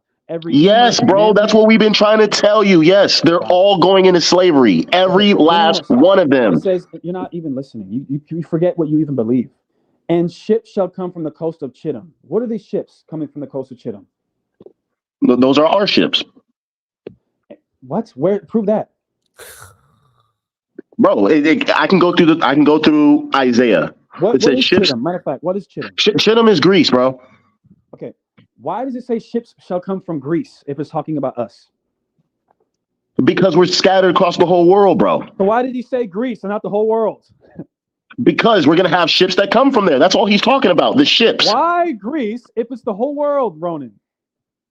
Because he wants the ships. Exactly. Listen, when you read the prophets, well, when you read the prophet, you can laugh if you want, but when you read the prophets, it'll say ships from Tarshish. It'll say ships from Chittim. So ships from many places. So again, you're eisegeting. So here's what I want to do. This is not even a reference to Jesus Christ in verse 20. Hassan, I need to slam in verse 23 and 24. And you know what's so crazy? You know what's so funny is that none of this actually. What's so funny is that none of this proves your guys' standpoint. Here's what's funny. It went beyond. Here's what's funny. You just said that all the nations are going into captivity, and we're going to show you. All right, watch this, Ronan. When do they go into captivity? The millennial reign. Right when Christ comes back, right? Yeah. I mean, it's going to take a process of time, but yeah. Okay. Would you say after the Valley of Jehoshaphat? Here comes the walk down. Let's see if. Listen, all right, you can go to you can go to those Sabians if you want to, but I got a cut for you in Isaiah for them Sabians, buddy. Okay, so cool. Go ahead. Okay, cool. So would you say that in Joel chapter 3, verse 1, behold, in those days when he ends the captivity of Judah and Jerusalem, when is verse 1 happen, Ronan? I mean, after the Valley of Jehoshaphat, after the Battle of Jehoshaphat. Okay. That's not okay. Well, whatever. Around that time, he will gather all nations. And this is what all nations is this?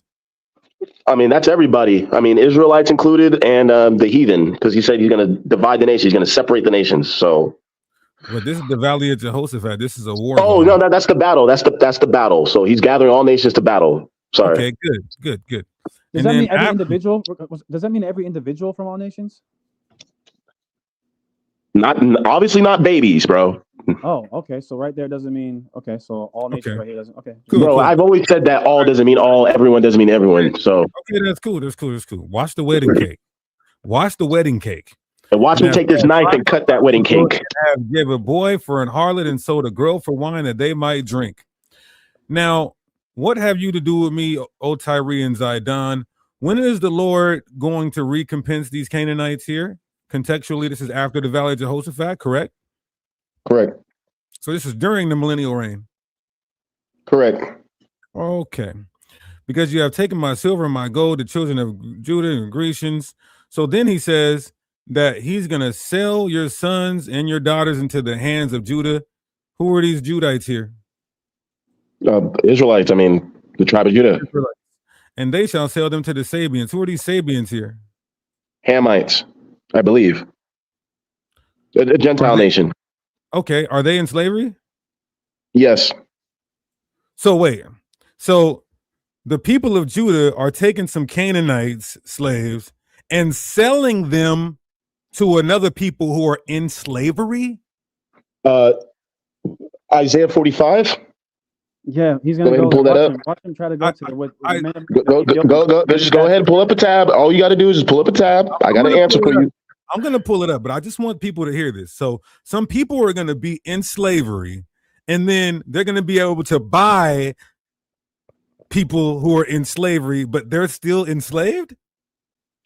Isaiah 45, Ak. No, just say yes. I already said yes. Pull it up. Isaiah 45. Okay, you want us to go to like what, verse 14? 17. Oh, you know me so well, Hassan. Go ahead and get the cut now. Time for y'all to get cut. Remember how you said No. We don't need you to say nothing. Wow. We just need you to read the verse. Okay. That's what we need you to do. I want everybody to listen. No. Don't try to like. Listen. Take it. Listen, I'm gonna pull you back up, but the reason why Hassad is prefacing everybody is because of how ridiculous this is.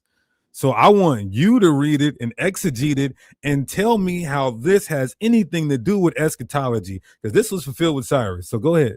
Yeah, I don't even want you to tell All right, cool. So this is Isaiah 45 and 14. Well, actually, we can start at verse 13. He says, I have raised him up in righteousness, and I will direct all his ways.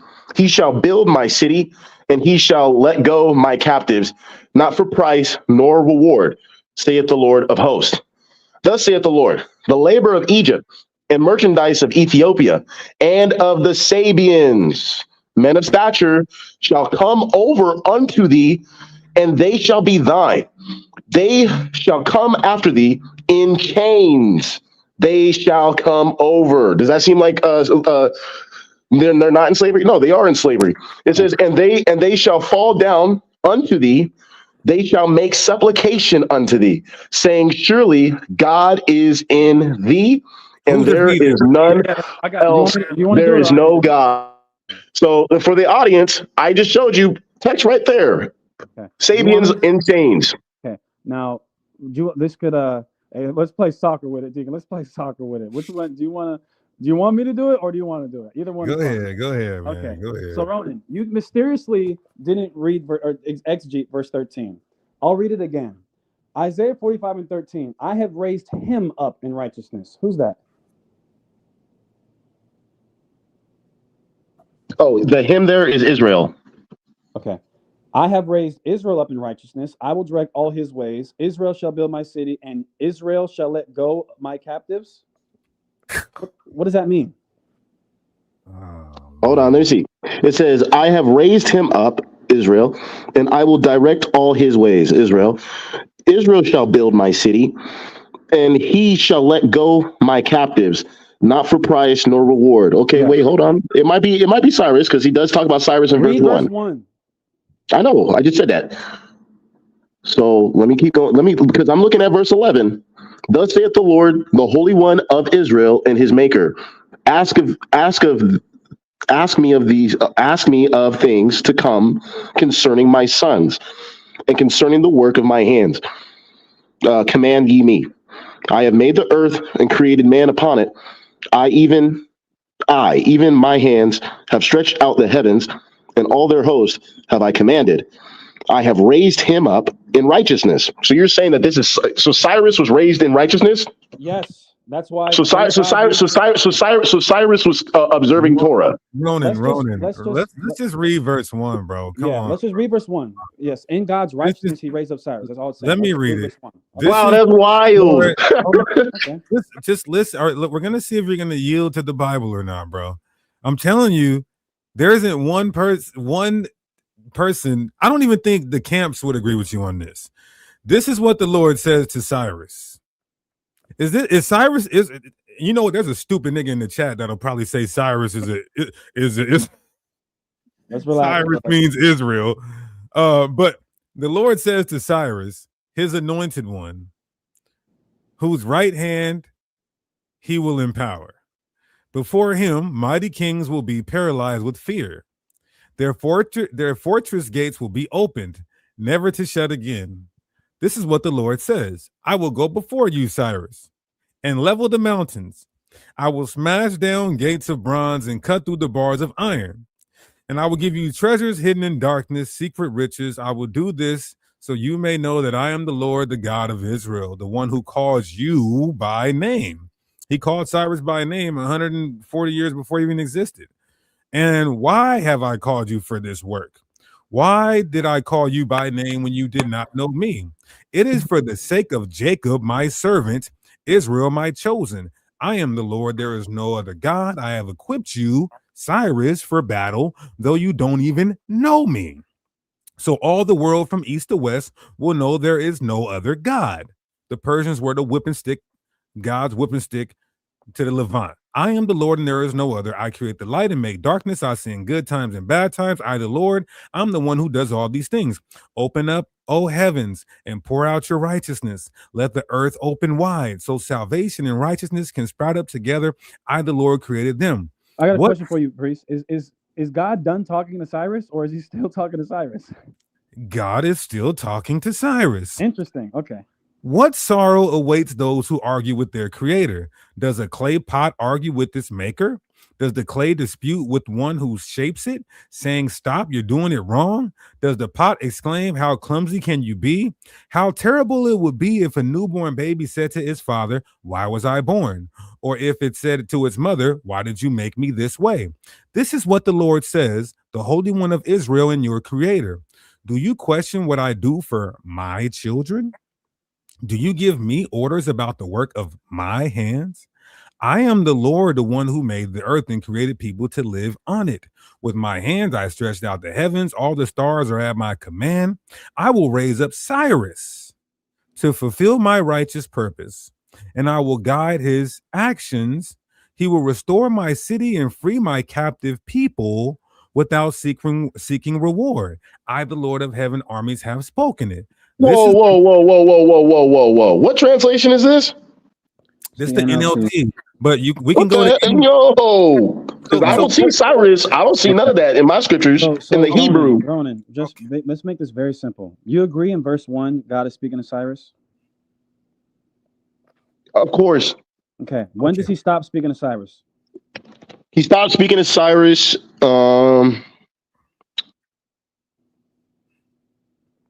This is sad. Verse 4. That's when he stopped speaking to Cyrus. Verse 4. Wait, what? Okay, so when he's verse 4. So here's verse 5. I am the Lord, there is no other God. I have quick you for battle, even though you don't even know me. Who's he saying doesn't know him? Well, the Israelites didn't know the Lord, so. No. Okay, verse 4. For Jacob, watch this. For Jacob, my servant's sake, and Israel, mine elect. I'm done. I've even called you by your name. Who did he call by his name? Israel, he called us. I surnamed thee. He's trolling. Cyrus. He's trolling at this point. Can you find one commentator that'll say that this is not Cyrus? The whole passage?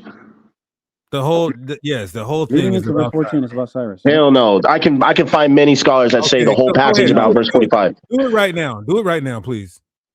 How about I do it when I come back? Because you want me to do it on spot like this? Like it's gonna take me some time. No, well, I'll do it for you. Let's type in Isaiah 45. Isaiah. Is 40. The whole passage being addressed to Cyrus, or is it? No, let's just do 14. Watch this. Oh, see, now you want to change it. I said verse 40. I said is chapter 45. You said verse 14 is not about Cyrus, correct? Yeah. Okay, thank you. And I just want everybody to hear this. He's doing all this and lying on the Bible because he's saying Sabians are going to be in slavery and then buying other nations in slavery. Why are we allowing them to accumulate money to have other slaves? Stop it. Now let's take a look at the commentary. Watch this. All right, we have Ellicott. Here we go. Cyrus. Boom. Cyrus there. Cambridge. Cyrus. Yes, this is 14 is about Cyrus. Benson commentary. Cyrus. Benson Cyrus. Let's go to one of my favorite, Gil. What does Gil have to say? 17th century scholar. So you're only looking at scholars that support your argument. You're not showing any other opposing. Okay, got you. Okay, I got you. Okay. Every single one of them. Matthew Poole, Cyrus, Gil, Cyrus. Come on, bro. This is just embarrassing. Hey, man, it's been real, brother. We appreciate you. At least you have the balls to come on here. There's 300 people in here, and they're just typing. So we appreciate you joining the live stream. It's all up, brother. Well, you're always welcome back. Thank you for having me. Thank you for having me. And brothers, No, we're not gonna allow you to leave with an insult. All right, so prove Cyrus is an Israelite for $100,000. I like that. So there's a lot of people typing in the chat, but as you guys can see, we had a conversation with our brother. That's what this is about. Let's not slander, insult, try not to yell over each other, and let's just have these conversations. I'm gonna put a link in the chat, and because there's a lot of people typing, but your comment sounds good until we question them, and you know, it just is what it is. Link in the chat. How many people do we got live? I can't see. We got about 300 people. All praise to the Most High. Let me see the video. Yeah, while we do have 300 people in here, you know, 250 of us, 250 of them are praying to their God that we die. So that's true. That's big facts.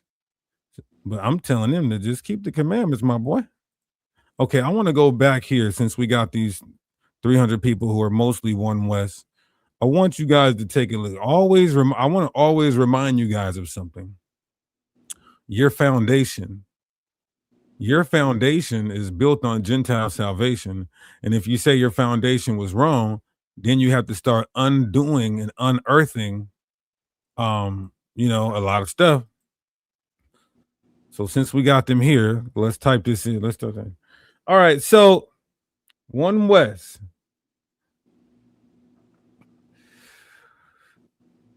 Let this load up. All right. The founders and elders of One West Israelites, which are the camps today that speak the Lashua and Kodash and have the 12 tribes chart and say everything's an Israelite, a Dodge Christ is an Israelite, Cyrus is an Israelite, all of that crazy stuff. These elders, the founders of you guys, were teaching Gentile salvation from the 1940s to the 1990s. I want you guys to understand that.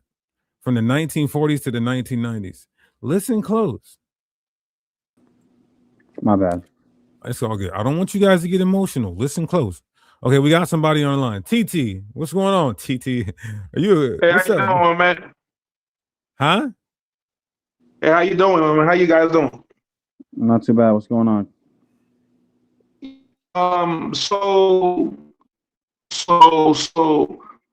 only the northern kingdom of Israel is classified as Gentiles can be saved. Is that a question or that's your position? Huh? Is that a question or is that your position? Here, before we answer that, what is the name of the Most High God? Hold on. Your phone is like breaking up, or is my phone breaking up? It's Am I clear? Yours. Yeah. What's the name of the Most High God? You said, what is the name of the Most High God? Yeah.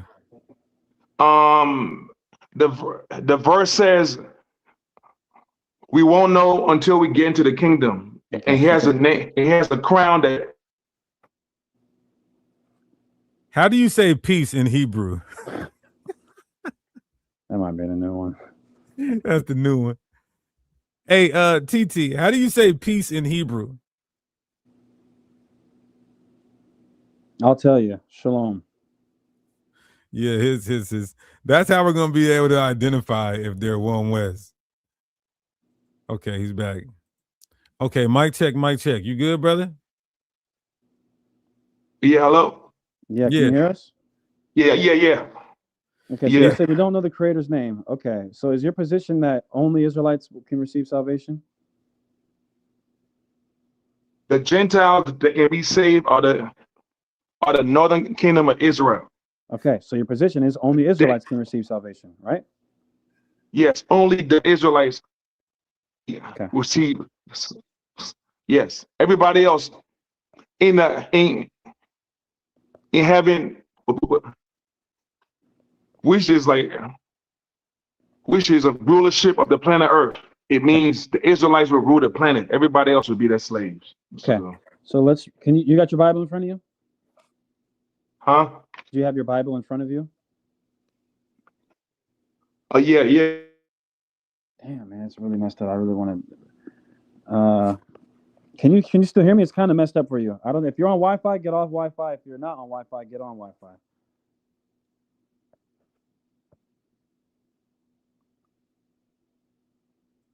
Okay. Yeah, it's over with. Unfortunately. What's up with my brother Monologue in the chat? Shalom. Hey man, say man. Hmm. Pete, what is it? How do you say that song? Loud ammo battle. That one. I be thinking about that one song. Even with my fringes on. Right. No, I knew. Listen, I knew Mono laughed out loud when I just. It just got that free sound bite. You guys crazy. Okay, but I wanted to do this for the One West Israelites. Yeah, your foundation, your elders, the foundation on which you are building on, this is based on Gentile salvation. You know what I mean? Just want you guys to see that. Abba Bivens, arguably the founder of One West camps, in his books, Marks of a Lost Race, published in the year 1950, composed prior, he says that in Romans 10 and 9, Paul is speaking to the natural Gentiles on page 11 when he said, if thou shalt confess with thy mouth the Lord Joshua and shalt believe in thy heart that God hath raised him from the dead, thou shalt be saved. This is somebody who One West camps believe is John the Baptist in the reincarnation. So how do you guys feel about John the Baptist teaching that Romans 10 and 9 is about natural Gentiles? Anybody in the chat? Well, that's why some of them had to say John the Baptist wasn't in the truth. They read this book and said, man, what the hell with this? Now, here's the problem. If you say that he got it wrong, he also said the natives are Israelites. I believe he said the Latinos are Israelites. Esau, the Edomite. What else? If he's wrong on this, what else is he wrong on? Now, we have another. Now, again, he's arguably the founder of One West, but nobody would disagree that who they call High Priest Ariah is the founder of One West, but he learned from Abba Bivens. So High Priest Ariah is the one who came out with the Lashawan Kodash, the Hebrew dialect, Yahweh Shem Shai, gave those names to y'all, and the 12 tribes chart. He says in his book from 1980 circa, he reiterates what Abba Bivens says. We find, this is page 8, we find in Romans 10 and 9, Paul speaking to the natural Gentiles when he said, if thou shalt confess with thy mouth the Lord Christ shall believe in thy heart that God hath raised him from the dead, thou shalt be saved. What do we do with this, Hassad? Somebody said the chart is wrong. Okay, so he's saying the chart is wrong. Are you also saying the Lashawan Kodash is wrong? And then are you also saying he's wrong on Gentile salvation? That's a cold foundation. And I said, go ahead. Someone asked, how do you brothers respond? I think this is a fair question, and maybe we can take this opportunity to respond to it briefly. How do you brothers respond to Israelites saying, you guys are doing this because you love Edomites and money? Well, I guess I can give. Right. You want to go first? Because I got a whole laundry list. Right. Well, let's just start with one. I've always loved my people first, and I still do. So I didn't meet some, like, people think I just met some white girl at a bar and was like, there's no way you can't be saved. Not at all what happened. It's just I love the truth more than I love anything. And once I realized that this is true, then I had to go teach it. Number one. Number two, love of money. A lot of people in the chat have been to my I guess this is a townhouse, kind of. It's an apartment more so of the town. Listen, where they shot the video, North Carolina, gonna raise up. They shot up the street. All right, my block gets shot up at least once every couple weeks. So, you know, I definitely didn't do this for money. And I drive a 05 Honda. So there's my stance right there, I guess. Yeah, whoever's saying that just doesn't have the mental fortitude to deal with the information. They're emotional, and it's just ridiculous. Conspiracy theory nuts. What's my take on the 12 tribes chart? I still subscribe to the 12 tribes chart, but I don't subscribe to it as absolute. I think it has good indicators for the Israelites on the Western Hemisphere, but it's not absolute. And some of the tribes are hard to pinpoint and parallel with Genesis 49 and Deuteronomy 33, but we still use it as indicators, not absolute.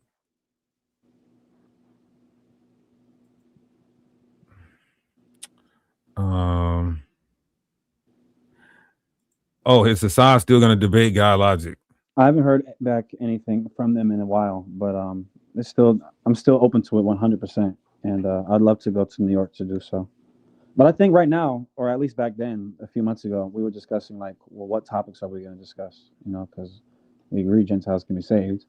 They said that you know, we want to explore other things outside of the Trinity because they're constantly talking about the Trinity. So I think I pitched whether or not we have to keep the commandments. I think we just talk about if the Torah is abolished or not. I think that'd be a good conversation. Y'all lied when y'all said y'all wasn't saying heathens will get salvation last time. Now you niggas, look how he's talking. Now you niggas saying they can get salvation. So yes, y'all want money. Well, where are the Gentiles? We made more money. Let's just keep it a buck. We made way more money back then. No, I'm gonna be. No, listen, let's all you have to really do, funky, bro. is, Niggas made way more money when we taught only Israelites can be saved. That's true. That is true. I knew that I would lose money, and yet I still taught this. So yeah. What are you talking about? Yeah, niggas lost family, members, students in the varsity. I mean, look at you guys. You guys are wishing death on us. So right. You used to give us money, probably. So we actually lost because of the truth's sake, but that's how it is. Okay, let's see. Did King Cyrus get salvation? That's not the point of Isaiah, bro. That's so to answer your question, no. Okay, so I think I got TT back on. I seen TT. Why do you have a white woman teaching us about? Why do you have a white woman teaching us about us? Should she be teaching her nation that they need to cleave to us before being grafted in? Sis, well, or I don't know. She could be a sister. Person, whoever's that in the comment section. What do you want her to do? You say you just wanted to teach her nation. One of the things that helped me come into the truth is the dozens of videos that I personally saw of Gentiles, from Arabs to Europeans to even Chinese people, saying, "Yeah, you guys are the Israelites." What is the problem in this core of what you just said, sister? What you're telling me is literally this.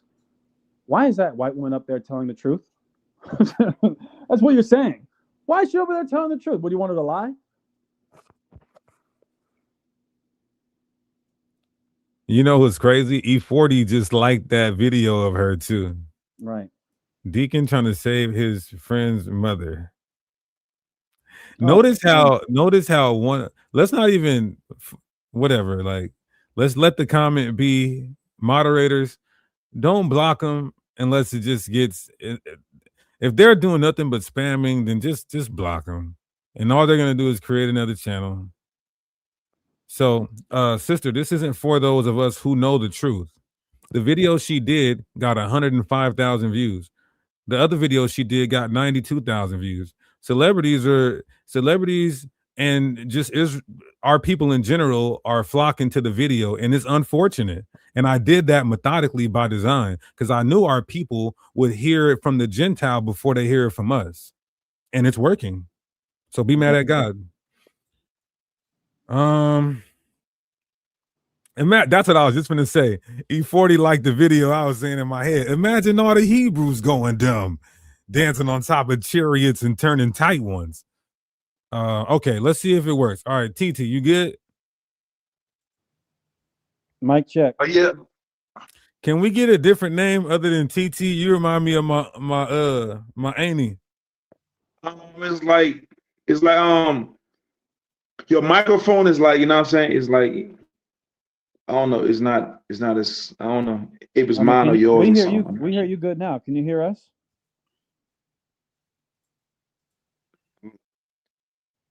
It's like your voice is like I'm sounding as if. Hey, we love you, brother. We love you, brother. Maybe you can put in the chat.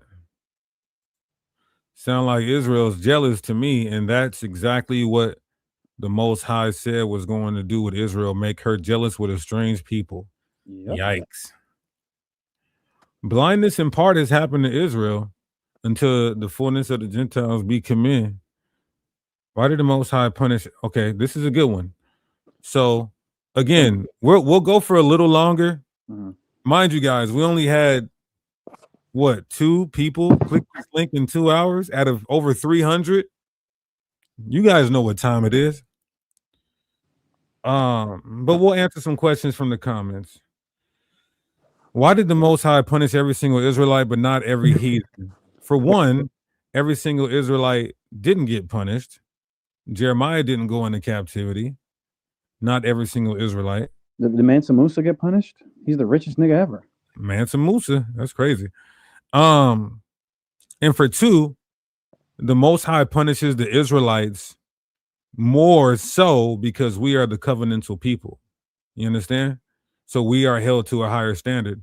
Let me pull that up. I got that on the slide here.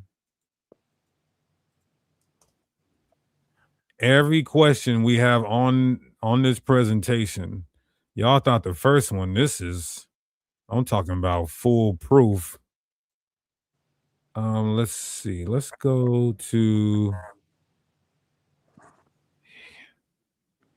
let me see. Addressing a few arguments against this position. How can Gentiles, some brothers say only Israelites, Babylon, out of Babylon, destroy that. If they can escape, there we go. If they can escape their judgment, that means they have it better than Israelites because we couldn't escape our judgment. That's a common argument. National judgment in scripture is collective in scope, but not uniform in individual outcome, which is why I said that. Look at the tribes, the Israelites who were left over in West Africa. Did they suffer from the curse of slave ships? No. But the reason is because Israel is God's covenantal people. Scripture shows that God deals with them more swiftly and strictly when they sin than he does with the nations who have no covenant. Amos 3:2 says, declares that Israel is known by God and therefore held accountable for iniquity precisely because of that relationship.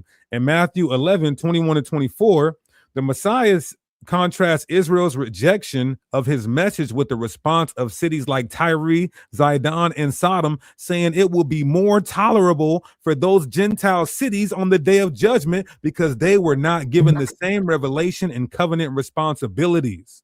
Yep.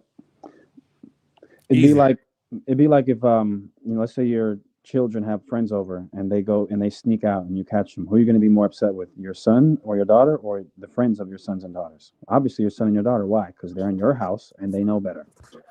Same thing. So we got somebody going. Son of Yahweh. Yo, what's up?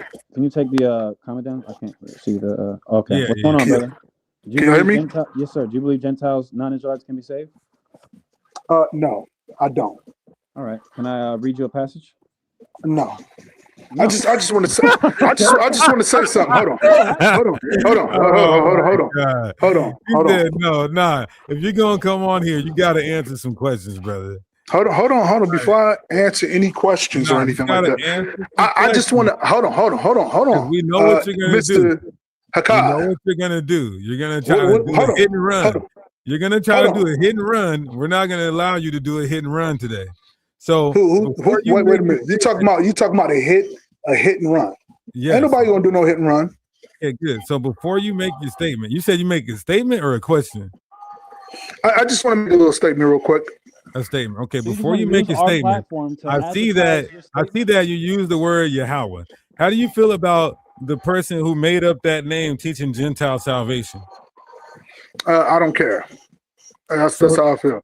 But your foundation, I don't care. So your foundation teaches Gentile salvation, though. You do agree with that, right? So let me make this very clear. That's only one question I want you to ask, and then I'll give you the floor. Your foundation teaches Gentile salvations, correct? Gentile salvation, correct? The old elders have, yes, they have. So is your foundation wrong, or is your foundation right? Our foundation is right. But your foundation taught Gentile salvation. I'll stand 10 toes on that. I know that. So your foundation was right about Gentile salvation? Hey, how about you answer this question right here? No, can you answer that before I let you go? No, in Romans 11, who does it say he's going to turn ungodliness from? He's quoting Isaiah. Hold on. Did he say ungodly? Hold on. Did he say ungodliness from Jacob, or did he say ungodliness from all other nations? He said Jacob. Now, can I respond? Okay, then exactly. All right. So real quick, before you go. Now, I have a little question for Hakah. No, I just want to know this. What time? Don't do that. I want to bring him back too, but brother, I know you're listening. Unless you're still yelling like a. Matter of fact, is he still yelling? Let's see. He's still yelling. Watch. Okay. So let's let each other speak, bro. Let each other speak. He's still yelling. He's still yelling. Son of Yahweh, you asked the question about Romans 11. Let's go there. Yeah, sure. Let's go there. Hold on. Hold on.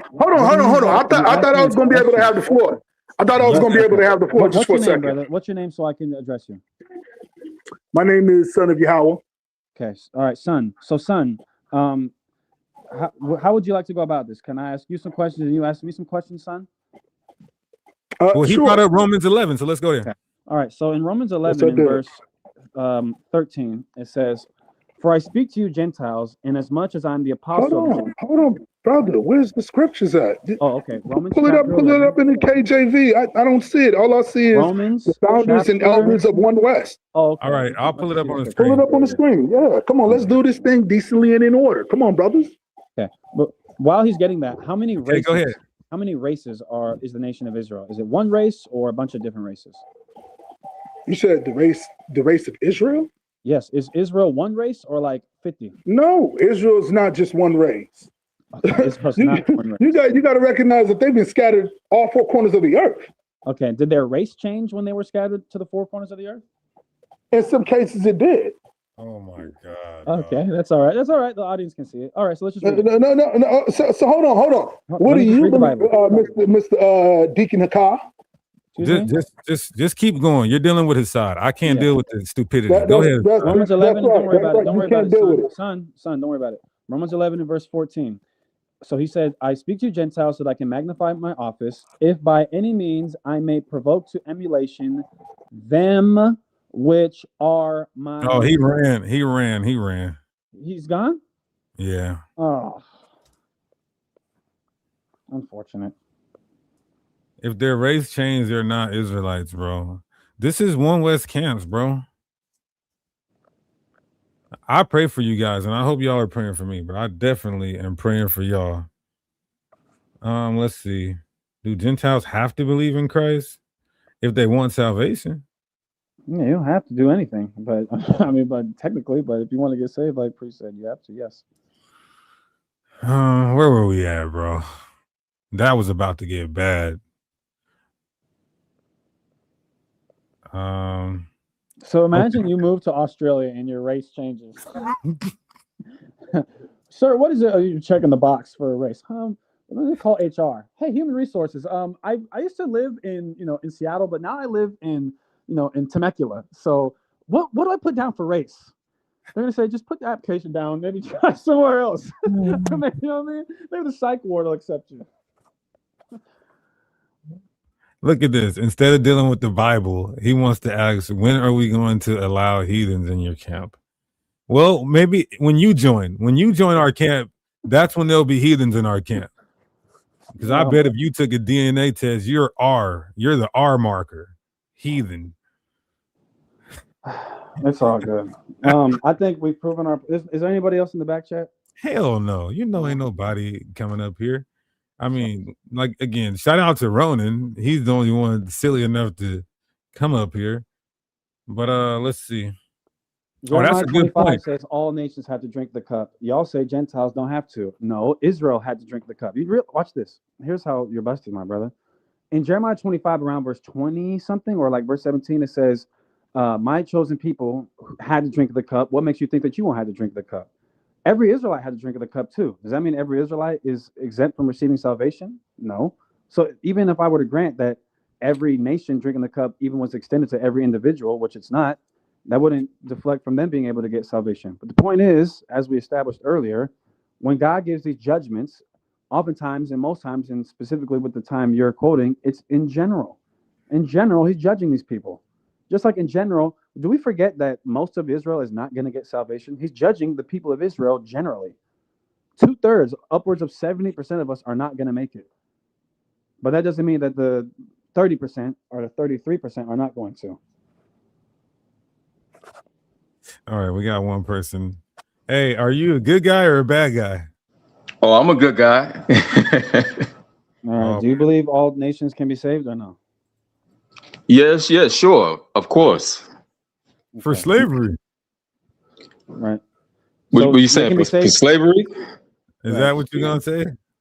No. There's definitely an ethnic hierarchy. Can you guys hear me well or no? Yeah. I hear you.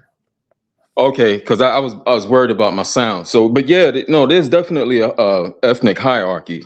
You know, like the scripture make it clear. Like when you read Isaiah the 61st chapter, the 5th and 6th verse, and it talks about the strangers basically calling us kings and actually priests and ministers of our God, and so on and so forth. Okay. What is there a question or comment you have, my brother? No, I mean I've been listening to everybody call in who's adverse to what the scripture actually says. So I'm like, man, I got to be the one to call in and rep that set. You know what I'm saying? So basically, you don't agree with them, but they're performing so bad. You're like, let me try. Is that what you're saying? Basically, I mean, somebody got to rep the word of God. You know what I'm saying, or the word of the Most High. So, and I see you guys are doing that, and I mean, finally, we've gotten to that point to where we can boldly stand up. Y'all two are doing it. Y'all the torch. You know what I'm saying? So among everybody else who's in the chat, I just didn't want to call in and waste too much time though. Yeah. Okay. So I'm trying to fix. So you want to you want to play demon? Mock debate? You want to play demon? Nah. I mean, not against the word. No way. So what is it that you just wanted to give us a shout out and that's it? Or yeah, I wanted to give y'all a shout out basically. Keep putting in that work. I mean, everybody, they're gonna come for y'all head and neck. I mean, shoot, that's the reason why I kind of like stay quiet, because I see, Israel is a stiff-necked people. Yeah. You know what I mean? Y'all need me. I'm preaching to the choir, but I just did want to call in and give my 2 cents. Yeah, no, I know an Israelite elder who believes in a lot of this, but is scared because he knows One West will turn against him and pray curses on him. So you definitely got to be bold as a lion to stand on truth. You do. I mean, there's people in the chat right now. I mean, like I said, I didn't want to call in and hold up, but I see it in the chat. I see it all online. I mean, forget it. If you think you're going to go up against these camps, man, shoot. The way they, I'm gonna go up against these. Listen, I'm a camp killer. I'm a camp killer. Yeah, you got to be. That's what I'm saying. I salute y'all too. You know what I'm saying, for doing what y'all do, and y'all know from where y'all come. I did a camp with you, Haka, out in San Diego back in the day. Haka, my bad. Oh, when back, in the old days. But yeah. All praise to the Most High. Yeah, shout out to them. And all we're doing is going back to what the elders taught in the foundation of One West camps. That's all. Right, basically, and it's what the word says. I mean, nobody can escape the word. One thing I did, my question though, I did have a question, because when now that I think about it, when it comes to Obadiah, the 18th verse, because it makes the reference that all of Edom will be destroyed. So what's your position on that? So when it says the word there, for destroy. I can't remember the Hebrew word, starts with an S. It's like Sadiq. It doesn't mean utterly annihilated. Now the question would, now here's how I know. There's 2 points. One, the Hebrew word there when it says there shall be none remaining, I think it's Sadiq. Someone can correct me in the chat. It's also used in Lamentations chapter 2, verses 20 on down. It's like either 20 or 22 on down. And Lamentations is a book of, it's a lamenting. This is Jeremiah crying. So I call him the weeping prophet. And in Lamentations 2, Jeremiah recounts how Nebuchadnezzar went into Jerusalem, destroyed Jerusalem, and it says, and left none remaining. Now, why do I bring that up? Because when Jerusalem was destroyed, it says the Babylonians left the poor of the land to till the fields, basically be farm workers. And Jeremiah himself and his scribe Baruch, they were left alive. So that shows you that that word and that phraseology, none remaining, isn't literal in terms of, it means it's an absolute destruction on the entire ethnic group. That's point one. Point two is if people are going to be consistent with what says the house of Esau, that means every single one. Okay, that means they have to be consistent with their usage of Beth or house in Obadiah 1 and 18. And it says, and the house of Jacob and the house of Joseph will kindle and burn alive the house of Esau. So does that mean that infant Israelites from the northern kingdom and southern kingdom are going to be partaking in the cleansing, the destruction of the Edomites? Well, no, they can't even talk or walk, let alone, handle buckler and shield or sword. So okay. So it's not describing the entire annihilation of the people of Edom. It's describing a great annihilation nonetheless, though. Okay, I got you. All praises. All right, brother. We appreciate you. We're going to get one last brother. I see there's a couple people in the back chat. All praises, brother. All right, King. Shalom, King. Shalom. All right, Deshaun. Hey, can you hear me? Yes, sir. Sir. What's going on, brother? Okay. Hey, how you guys doing? Man, I had a comment or smoke. It's mostly questions. Okay, go ahead. Do you believe salvation for the Gentiles? I believe it's salvation for the Gentiles. Do you think their salvation is the same as it is for the Israelites, or the covenant, is it the same? What do you define the same? And the reason why I said it is right. No, I'm sorry, go ahead. So here's why I would give a distinction. I'm not trying to play a game, but the very first time Israel ever received salvation is when we walked through the Red Sea, when Moses said, stand back and see the salvation of the Lord God in Exodus 14. Right. Gentiles walked simultaneously right next to us out of Egypt into the wilderness with us. So they received the same exact salvation, right? Yeah. But then in that case. Right, in that case. And once we then got to the wilderness, there was a ethnic hierarchy that was established, though, nonetheless, right? So the salvation is the same, but the rewards and benefits that come afterwards aren't the same. Okay, that's what I figured. So I guess we're on the same page as that. My other question is it doesn't have anything to do with Gentile salvation. And I'm being genuine when I ask you this question. Yeah. So it's about the 1,000-year reign of Christ, and whether or not we're in Satan's little season right now, and if his 1,000-year reign has already happened. Yeah, the 1,000 years. And what, Revelation 20? Yeah, in Revelation 20. Which one? Because there's two different 1,000-year periods, I believe, in Revelation chapter 20. What was the question? The 1,000-year reign or the 1,000 years, because it says in Revelation 20, Satan will be loose. That's like Revelation 27:8 about Gog and Magog, but it also says we will reign with Christ 1,000 years. So which one are you referring to? And you guys stop putting 1 West K in the chat. All right, relax. Yeah. So I get the t-shirts made. But nah, we love. Yeah, I tried to clean it up, and thanks a lot, buddy. We love 1 West. We just got to spank them. But anyway, and we got to bring them back to their foundation. That's what God is calling us to do. 1 West foundation was Gentile salvation. All right. So what was your question on Revelation 20?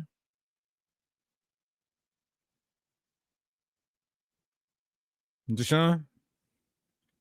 I think he might have clicked out of his box. No, can you hear me? Okay, we hear you now. Okay, cool. No, I thought the 1,000-year reign with Christ was the saints reigning for 1,000 years with him in the first resurrection, and then after that, then Satan was released for 1,000 years to deceive the nations again and gather his army, and then right. So in Revelation 20, there's, I want to say, prophetic anachronism. Okay. Where he's going back and forth from different time periods, but using the same amount of time, 1,000 years. So you'll have 1,000-year life cycle of the Israelites in the kingdom, and they get translated. That's our belief. And then you have the 1,000 years that the devil will be bound on earth, to where he wouldn't, his people wouldn't be able to control the earth. And then you have the what was the other 1,000 years? Let me just pull it up real quick. Okay. Revelation 20. Revelation 20. Okay. Oh, okay. I got it. So when he says, and he laid upon the dragon, the old serpent, and bound him 1,000 years. So this is Satan, not, which in this context, Satan is dealing with the Roman Empire, which of course we believe those to be Edomites.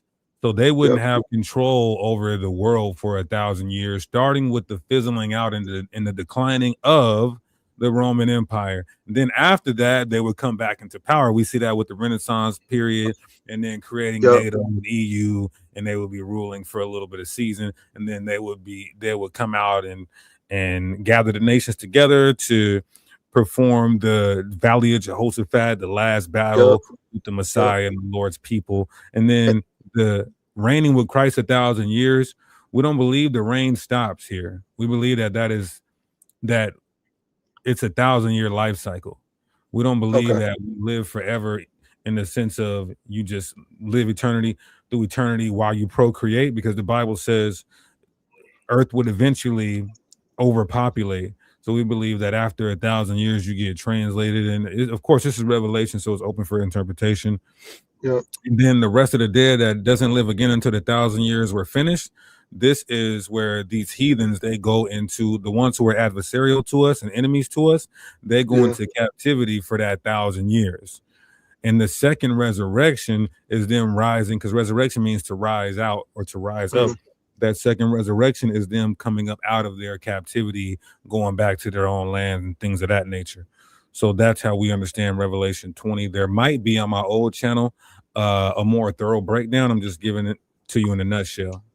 Okay, no, I didn't understand that point that you guys were saying. I maybe misinterpreted when I was reading it, because I took it as his reign of 1,000 years was him reigning, and Christ being, not Christ, but Satan being bound in hell for those 1,000 years while he was reigning for 1,000 years. If that makes sense, while Christ was reigning for 1,000 years.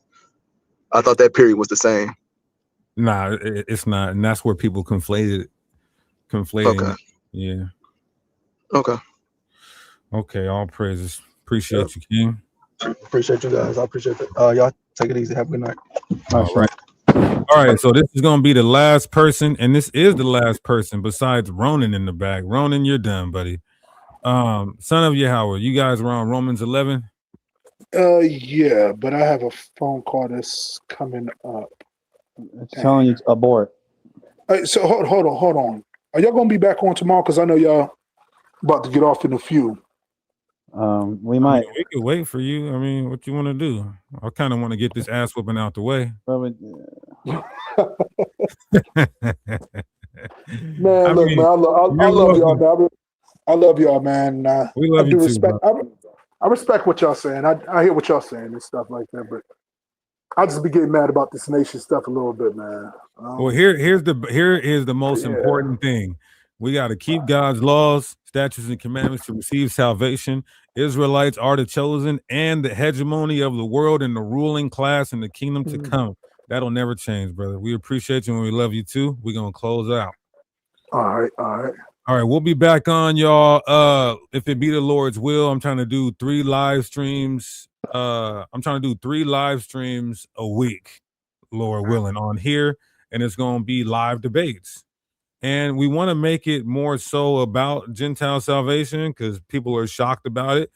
Only one West are shocked about it. Again, this is Gentiles not being able to be saved is only a 30-year-old doctrine. Let's just be real. So the one West camps are shocked about it. We want to allow them to come on here and talk about it. It could get heated, but as long as it's respectful, we love the brothers. So what is it today? Tuesday? So yeah, I'll do Friday and then Sunday, if it be the Lord's will, and just invite y'all on for live debates. Now, let's say you come on here and say, I don't want to talk about Gentile salvation. Let's talk about the Trinity, and we'll debunk the Trinity. Or if you say, well, I don't believe we got to keep the law, we'll debunk you on that. You know, we putting hands on everything and not turning down no faves. All right, y'all. So we want to appreciate y'all for coming in, and to the haters, keep hating, comment, at least like it. To those putting curses, fast and pray and see if it works. And to those who still love us, we love y'all too. And even we love our enemies as well. So let's end this by giving all praise to the Most High. I'll see y'all Friday. Subscribe to the channel. That way you can, you know, be a part and participate with the TGC Ministries. Peace, blessings, and shalom. Oh.